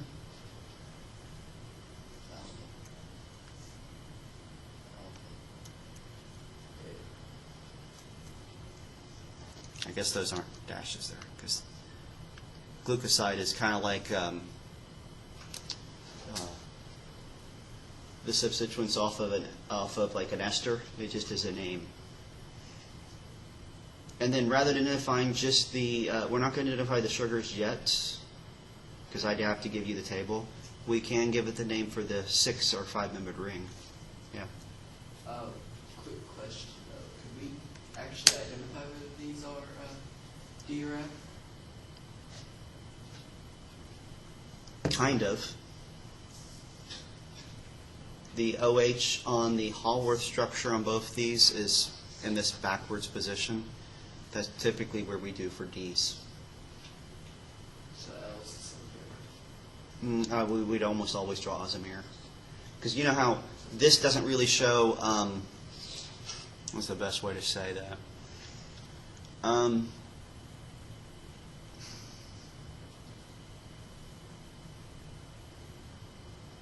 The position that makes it D or L is that 5 position. And that's the position that did the backside to create this O. So typically to show it's coming from the opposite direction, they draw the ring backwards. And it gets back to, this could be that ring backwards. You just got to take and, instead of, because right now we're supposed to imagine the O's in the back and this is coming out at us. If you just imagine that backwards, the O is in front and the ring is in the back, this is an L. But just for the sake of consistency, they will draw these in such a way that the O tells us if we're looking at D or L. And you are only going to see, from me, Hallworth structures and chair conformers in the D configuration. And I would imagine most biochemistry classes, that be in biochemistry or biochemistry, is going to never draw the L in a chair or a boat, or a chair or a Hallworth. Why? Because it doesn't happen in nature. Oh, I see. I mean, chemically it happens, but if I wanted to do anything, any biological activity with that L sugar, I have to reverse everything. I mean, there was I know we all seen the movie Jurassic Park. There was the bit in Jurassic Park where they said they made the dinosaurs dependent on the opposite. They made them dependent on the lysine. Well, in the book, they explained that they made the lysine their lysine was mirrored. All amino acids are actually L amino acids, and the book implies that they made them dependent on D lysine. And biggest problem with that, even back then, we would have understood that meant, well, if you're going to reverse one, you have to reverse everything. So if I wanted you to have to live off D amino acids, then you're going to live off all or nothing but D amino acids, and you're going to live off nothing but L sugars. I'd have to reverse every aspect of it. The DNA spiral would have to be the opposite direction. That's just not going to happen. But could. You'd have to call me God, though. So. Okay, so if I ever name these, and you do have to do these on the worksheets, you're going to use that table of your carbohydrates on them, so you get the rotations right. Because this first one, that is all of them going down, that's our first aldehexose. That is allose. So this is N-propyl, beta, allo. How many member ring? 6. So it's pyranose. But we are not going to name those. But I do have one question. Is any one of those a reducing sugar? Yes. Which one? The one without a glucoside. This one would actually work and actually be positive test with our both the bromine water and the Tollens test. The rest are protected. They won't be positive tested. Okay, on to some disaccharides. Look at these wonderful names down here at the bottom. All right, without looking at that name, can we tell that's glucose? Yes. Because I have all the OHs at the stereocenters, those 3 locations, they're all equatorial. The only time they're all going to be equatorial is glucose. All right, now this is maltose. Maltose is a disaccharide that's glucose connected to glucose. It is by far the most common source of carbohydrates we have in our diet. especially here in America. Almost every glucose molecule we get is going to look something like that. Outside of table sugar, but you guys don't eat sugar. No. All right, the anomeric position on the first one is always going to connect in the alpha position, and it's going to connect to the 4 location on the second glucose.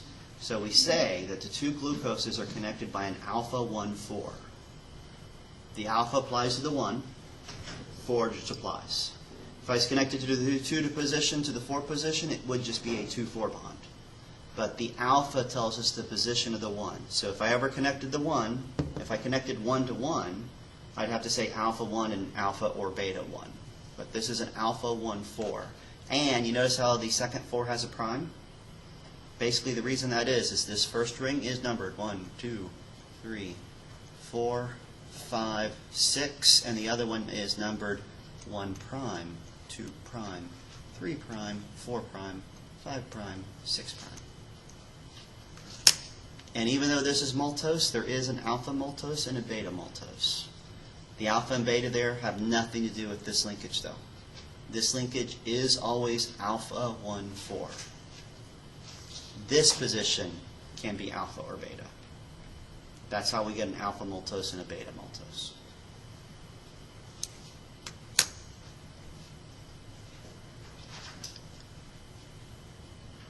And the crazy name at the bottom, biggest thing I want you to notice is the suffix of the part that's connected first. So the alpha is the one that's connected to the 1 position is listed first, and it's also got the non-prime numbers. We're considering that a substituent. That's why we have the complex substituent concept, put it in parentheses, and we change the suffix from os to yl. Very much like nomenclature we've always done. Treat it like a complex substituent, put the YL on there, and we're telling it it's connected to the 4 position, but not just the 4 position, the O on the 4 position. That's what the 4-O means. It's connected to the oxygen. Yeah? Could you, I mean, well, you couldn't do it with the glycosidic bond, but could you connect a sugar, for example, glucose to benzene? Shouldn't be a problem. Because the O, well, yeah, I should be to make it behave like an alcohol. So I should be to get it to do an attachment.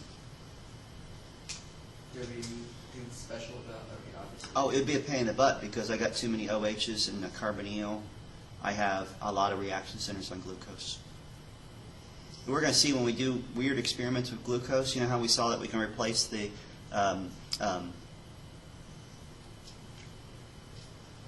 H on the anomeric position easily enough? We normally end up seeing that we replace that one or replace all of the H's on all the alcohols. So there's not really a second reactive center.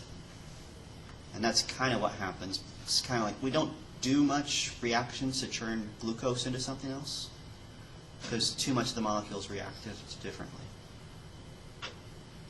All right, cellulobiose, cellulose. Look at the linkage here. It's still glucose, but it's a beta 1,4. So that 1 position is connected in the beta. Now, this is drastically different properties when this happens. Cellulose can be, if it's the right thickness, be used as tree bark. It's also cotton. So it has a different texture. And we cannot digest that. What's going to happen if you eat tree bark? Later down the road, you will pass tree bark. Hopefully. If you chew it up well enough, I guess, right?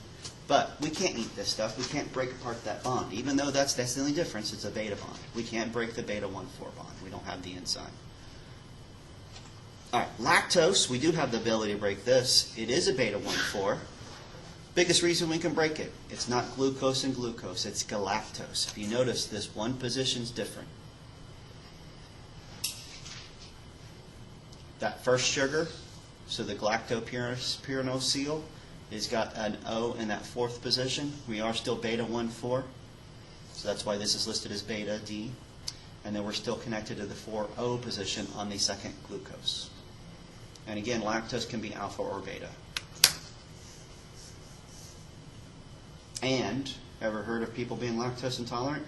There are people that can't break the beta-1,4 bond, and there's also people that can't successfully turn the galactose back into glucose.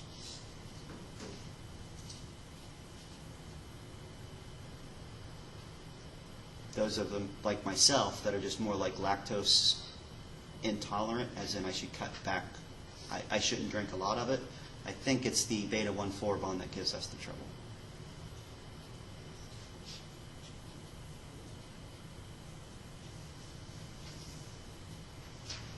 And one more disaccharide. What's the most common disaccharide, you think? Table sugar. What is table sugar? Sucrose. We're going to come back to that. Sucrose is an alpha beta 1,4 or 1,2. Because we're connecting at the anomeric positions on both locations. Alpha on the glucose has to be alpha, the fructose is beta.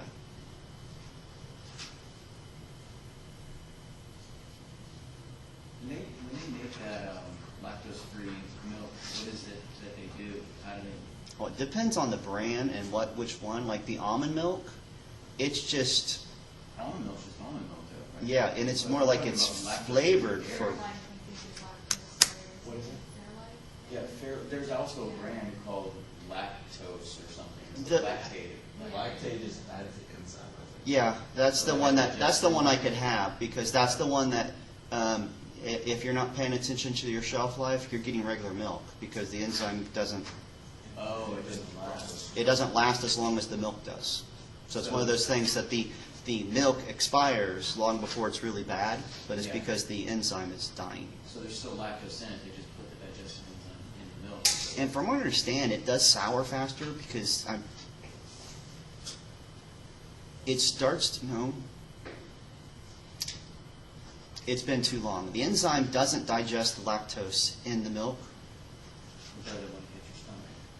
Yeah, and I don't remember how that goes. Because I actually very quickly, once I found out that soy-based milk and almond milk existed, I would drink those when I wanted milk. And that's also the plus because almond milk, I think it still tastes like milk when it's at room temperature. I think almond milk. I No, don't know. it's not. Yeah, it's terrible in cereal, in my opinion. But I like Even drinking it. vanilla? Huh? Even the vanilla? Oh, if it's cereal, I gotta be regular milk. Yeah. That's true story. Yeah. So when they pasteurize the milk, does when lactose intolerance start, right? Well, Because we used to have. here's the weird thing. They say yes, maybe, but it's also just the sheer amount we got. Because they said people on the dairy farms were pretty much never bothered by it simply because when did you have milk? Day you were born. I mean, and all babies can digest lactose because it's mom's milk type stuff. But as long as you keep maintaining that, you will be able to digest milk. But my mom, it's like my mom points out, I was 3 weeks old and was on formula because I did not breastfeed. So I did not get milk on a consistent basis. And my dad actually points out, yeah, getting you to eat breakfast was like, act of God. So if we made peanut butter and jelly, he'd eat, but So I probably just didn't have enough milk as I was developing. But pasteurized milk does actually amplify the amount of lactose because you get more of the free galactose, if I understand correctly, so you get that part going pretty strong. Because my sister could always drink raw milk. But never pasteurized? Yeah. Yeah. That sounds like, from what they describe, the cream is obviously horrible for you for the fat and the other aspects, but great for you in keeping you to digest it. But it also gets back to us. I mean, genetically speaking and biologically speaking, we're not supposed to drink the milk of another creature. Our bodies were never made to do that. We're just convenient to. And I did get a kick out of this. Technically, pig milk would be easier for us to digest. I do find it hilarious that protein-wise, everything, pig is an ideal food for humans. And yet, almost every major religion has it banned at one point in your life. Why? Because what will a pig, I mean, if you're not watching your pig, what will it do? Wallow in its own filth. And its E. coli will kill you. We're also the closest genetic relatives, that farm animals. You have to have an artificial bladder. They can just cut out a pig's and put it in yours, and no problem. My grandmother had a pig valve in her heart. No problem. They're also really smart. I hope so, since they're close to us. They got to be smarter than we give them credit for. All right, so that lactose position, how they actually determined how all that was put together, they actually replaced all of the groups on all of the H's on lactose with something else. So if we treat this with excess CH3I and that silver Ag2O, kind of like what we do with nitrogen to actually fully attach things to a nitrogen, this actually does the wonderful job of replacing all the OHs with ORs, CH3 in this case. But here's the beauty of this. So we do this to lactose, or any disaccharide really, and then create some acid and water to start the digestive process. That will split apart that bond. Here's the weird thing. All right, just said that we can't break beta-1 linkages. Guess how we break beta-1 linkages in the lab? HCl and water. And here's another truth. To some degree, the beta-1,4s, like if you were to eat bark, you will get something out of it because your stomach acid is enough to break some of bonds. Just not enough to make it worthwhile to eat bark. So don't eat bark, Zach. But when we separate those, all of the OHs will stay OCH3s because they were here, but the acetyl groups will be, wherever it was linked, will be OHs. Then various different identification tests, we can figure this out. This was not necessarily done by Fischer. We figured this out much since in sort of the actual structure. All right, so sucrose is an alpha 1, beta 2. Because 1 prime, 2 prime, that's just 1, 2. So we actually give it the name of alpha 1,4. No, sorry. I don't even have the name here. Alpha, beta, 1, 2. Huh? Is that fun or what? Is this a reducing sugar?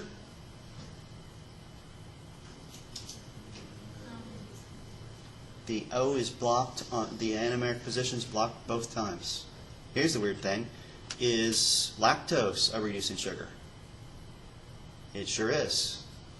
Because one of those aldehydes is available. That is not blocked. Is maltose a reducing sugar? Yes. Yeah, because that is not blocked. Cellulobiose is a reducing sugar. Yes. As long as one carbonyl is available, so one of those anomeric positions available, it is a reducing sugar. It's weird, for the longest time people said reducing sugars were easier to digest. It's not really the same thing. It typically gives your body a good starting point, but it would imply that we can't digest this. And anybody have any problem digesting sugar? Pretty sure how genetics work out, you will die in the wound if you can't process sucrose. So as soon as your body creates a stomach, if you can't process sucrose, you can't eat anything your mom gives you, you're dead. Boy, that's nice sounding, huh? Let's just put it all nice and rosy. All right, amylose and amylopectin, glycogen, these are all kind of somewhat related. This is where we're going to link a bunch of glucose molecules together. And the body stores glucose in the form of glycogen, and we just have a huge amount of alpha 1,4s and a huge amount of alpha 1,6 bonds. So think about the alpha 1,4s as just branches. They go on for a mighty long time. Always alpha 1,4 connections. To actually turn that amylose into amylopectin, we're going to turn that branches more into a tree. So we're going to have the tree come off a bigger trunk and such. So we're going to have alpha 1,6s. And there will be at least some sugars with alpha 1,4s and alpha 1,6s. And they form trees. Now, biggest difference between amylopectin and glycogen, the way we store our sugars, is glycogen is typically going to have a lot more 1,6s. So I've heard the description, it's more like a bush. So much more branches on top of each other. And I think I have a picture of that, yeah. So amylopectin, a lot more straight chains than the occasional branch. Glycogen, just a lot more branches. And I love this. When your body goes to burn up this energy, it rips off and breaks off those 1,4s really, really easy. The 1,6s are a little bit harder to break. So when it goes to use amylopectin, it'll burn up all of this chain and then stop. It'll burn up all this chain and then keep on going. So it basically has to start at the end. Your body does the same thing with glycogen, but the fact it has a lot more 1,6s has a lot more things it can eat on before it goes. And that's how our body stores it for us to get to up and go.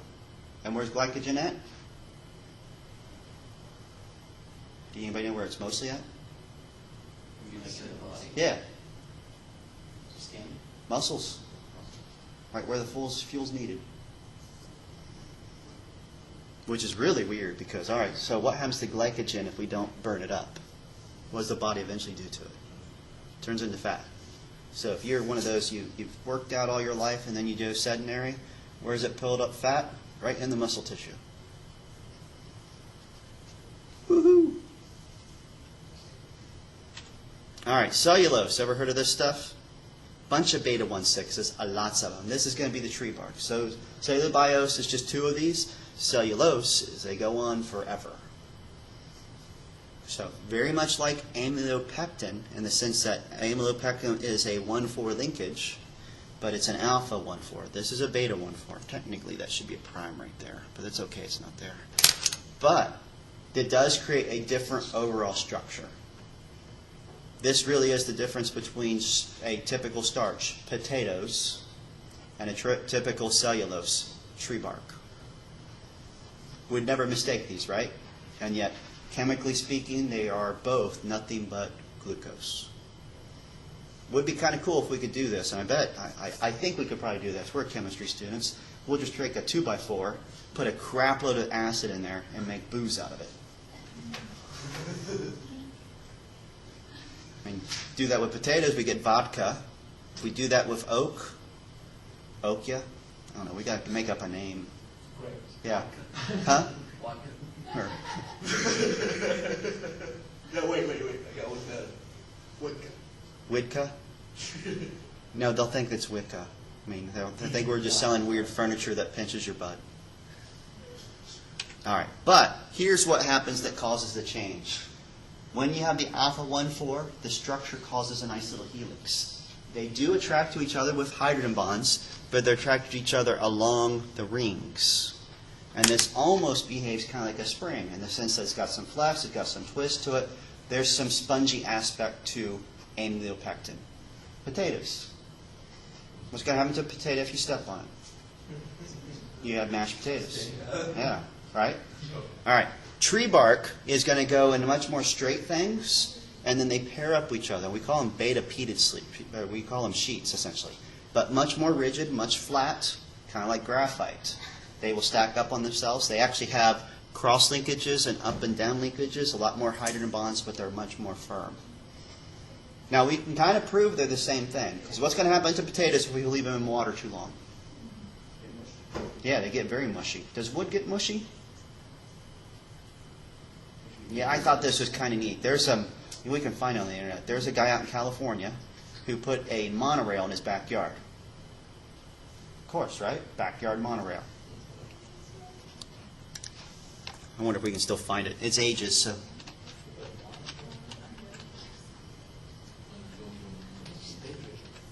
Go from around the pool. Yeah, look at that. All right. We want pictures. That's the picture I'm looking for. Perfect. All right, see that curve? This is even an old picture because I happen to know there used to be a hot tub right there. That's why it curved. How did he curve it? Steam. Well, that would work. He didn't have steam, so he threw the boards in his pool. They were just all those curves are actually just sheets of 1/4-inch plywood. And once he got it all curved and in the frame, he glued it and nailed it together and then put it back together.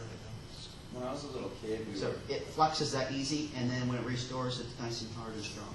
when I was in Boy Scouts, they used to sell these kits, these bow and arrow kits. I think the wood was treated, but that's what you did. You dropped the wood in your bathtub for 10 to 12 hours. And then shape it. And then you shape it how you want, Yeah. you bend it, and then eventually it kind of got rigid again once it dried out. Yeah, once it dried out. And Well, then it was like a perfect. I saw this one. I need to draw this, and it was one of those. Here's something silly you can do. So, 2x4, and cut little notches out in it. Not close to the end. All right. Now we're going to soak it in water and squeeze this in with a vise. Soak it in water, squeeze it some more. Soak it in water, squeeze it more, and eventually compress this side down just with water and compression. Drill a hole through these and put a nail in there. Then pull your vise off, throw it back in the water. The wood's going to go back to almost its natural state. So you would end up with, it looks like a 2x4, but there's a nail embedded in the wood. And you just ask people, how did I put that nail in? But it's because wood does absorb water. It is very much like that. Now, water doesn't break it down. And technically it doesn't break down mashed potato. It doesn't. It just makes the potatoes mushy. They don't dissolve. They're just mushy. Wood kind of does that. But we have to break the bonds. And it just doesn't break just by doing that. We get those wonderful little things. We're done with this stuff. Cool, huh? Do you want me to start the next chapter?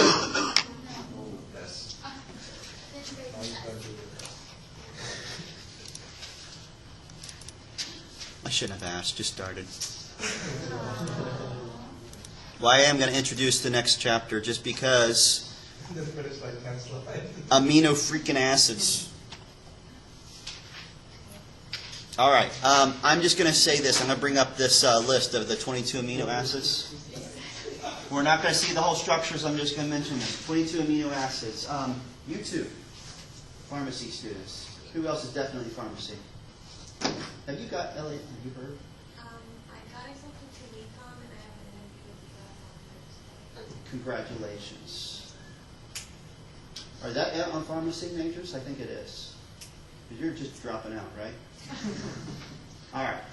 You two, especially, and if you get, I don't know about Econ, but if you get into UF, you can totally disregard this because you don't have to memorize them. If you're going into a field where you're going to get biochemistry from biochemistry or biochemistry, these are definitely going to have to memorize. And more importantly, and you guys will probably have to know this, these 9 essentials, you'll probably need to know those because there are 9 that you have to actually have in your skull for all time. And that's any help in learning the love of molecules is truly valuable because you need to know you have to have in your diet histidine, isoleucine, leucine, lysine, methylene, phenylalanine, threonine, tryptophan, and valine. What about dropout doctors? You got to get to the point where you can drop out. You're not there yet. You can't drop out yet. You got to get a little bit further because if you drop out now, you're just going to be your uncle's goat for the rest of your life. Okay. How old is he? He is about 59. Man, you got 30 years minimum before he retires. No, 5 more. Yeah, good luck with that.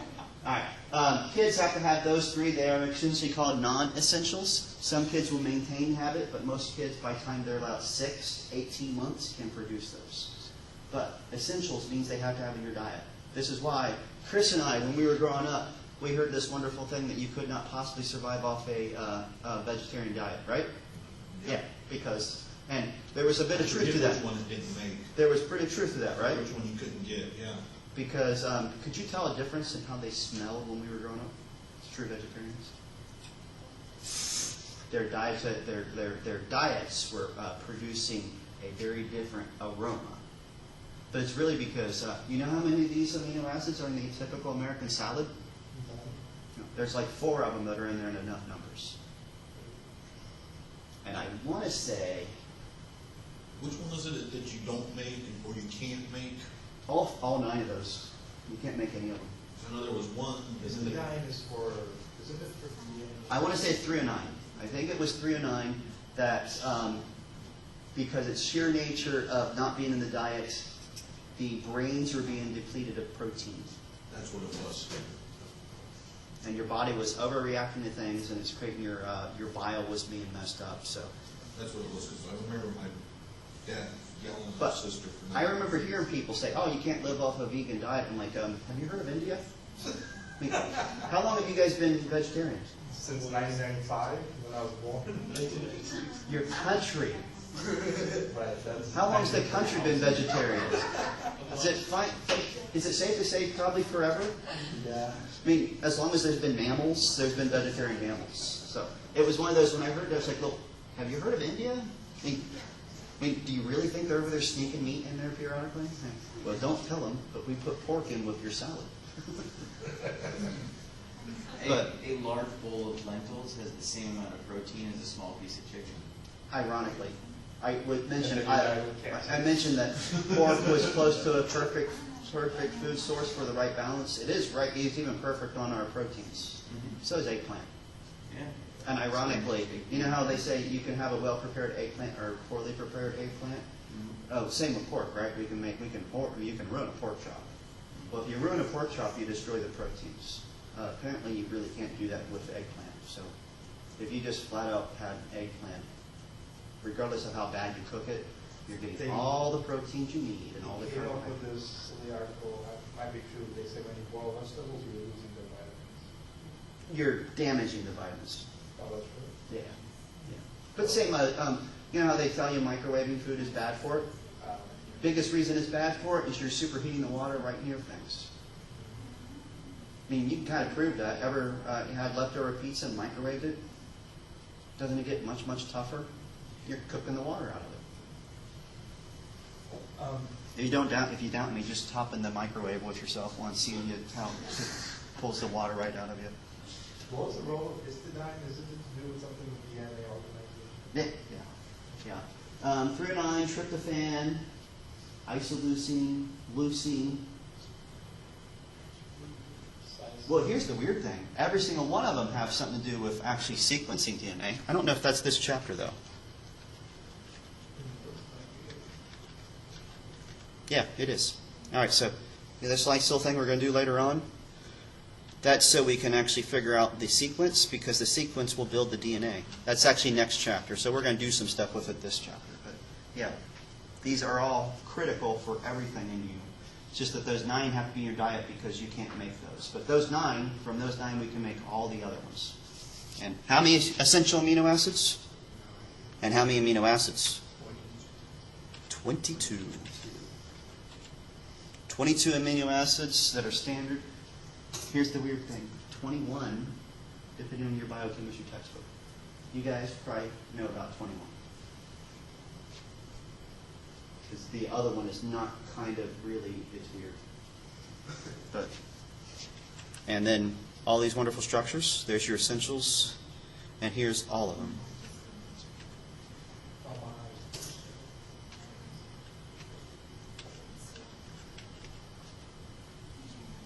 We won't do that yet. There's your first clicker to think about. Is it chiral? Yeah. Are you sure? No. What does glycine look like? Oh, here's something interesting. False. Hey, which part of this is the backbone from an amino acid? It'd be this part. The part that's the same on all these. So look at this position. How many of the from this position is that chiral? 1, 2, 3, 4 different groups. 1, 2, 3, 4 different groups. 4 different groups, 4 different groups, 4 different groups, 4 different groups, 4 different groups, 4, 4, 4, 4, 4, 4, 4. But glycine Wait, did special. carbon? HH. Glycine is not chiral. It'd have to be the only one. Well, here's the weird one. All right, so the rule is all of our amino acids are basically L amino acids. One of them is not. There is one that's D. But the rotation around the nitrogen is the same. There's one that has a second chiral center.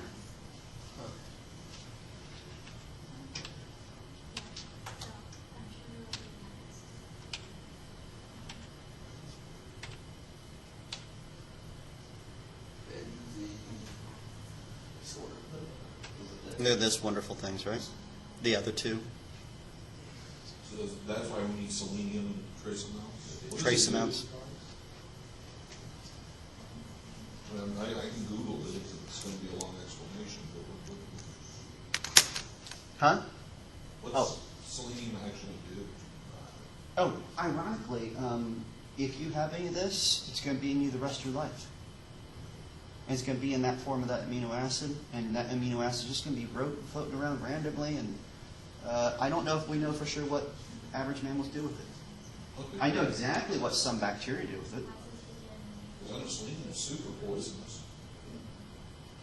It almost as if it's, all right, so it seems like if I remember correctly, I read on it, the belief when we find it in mammals is because if it's like this, it's not poisonous.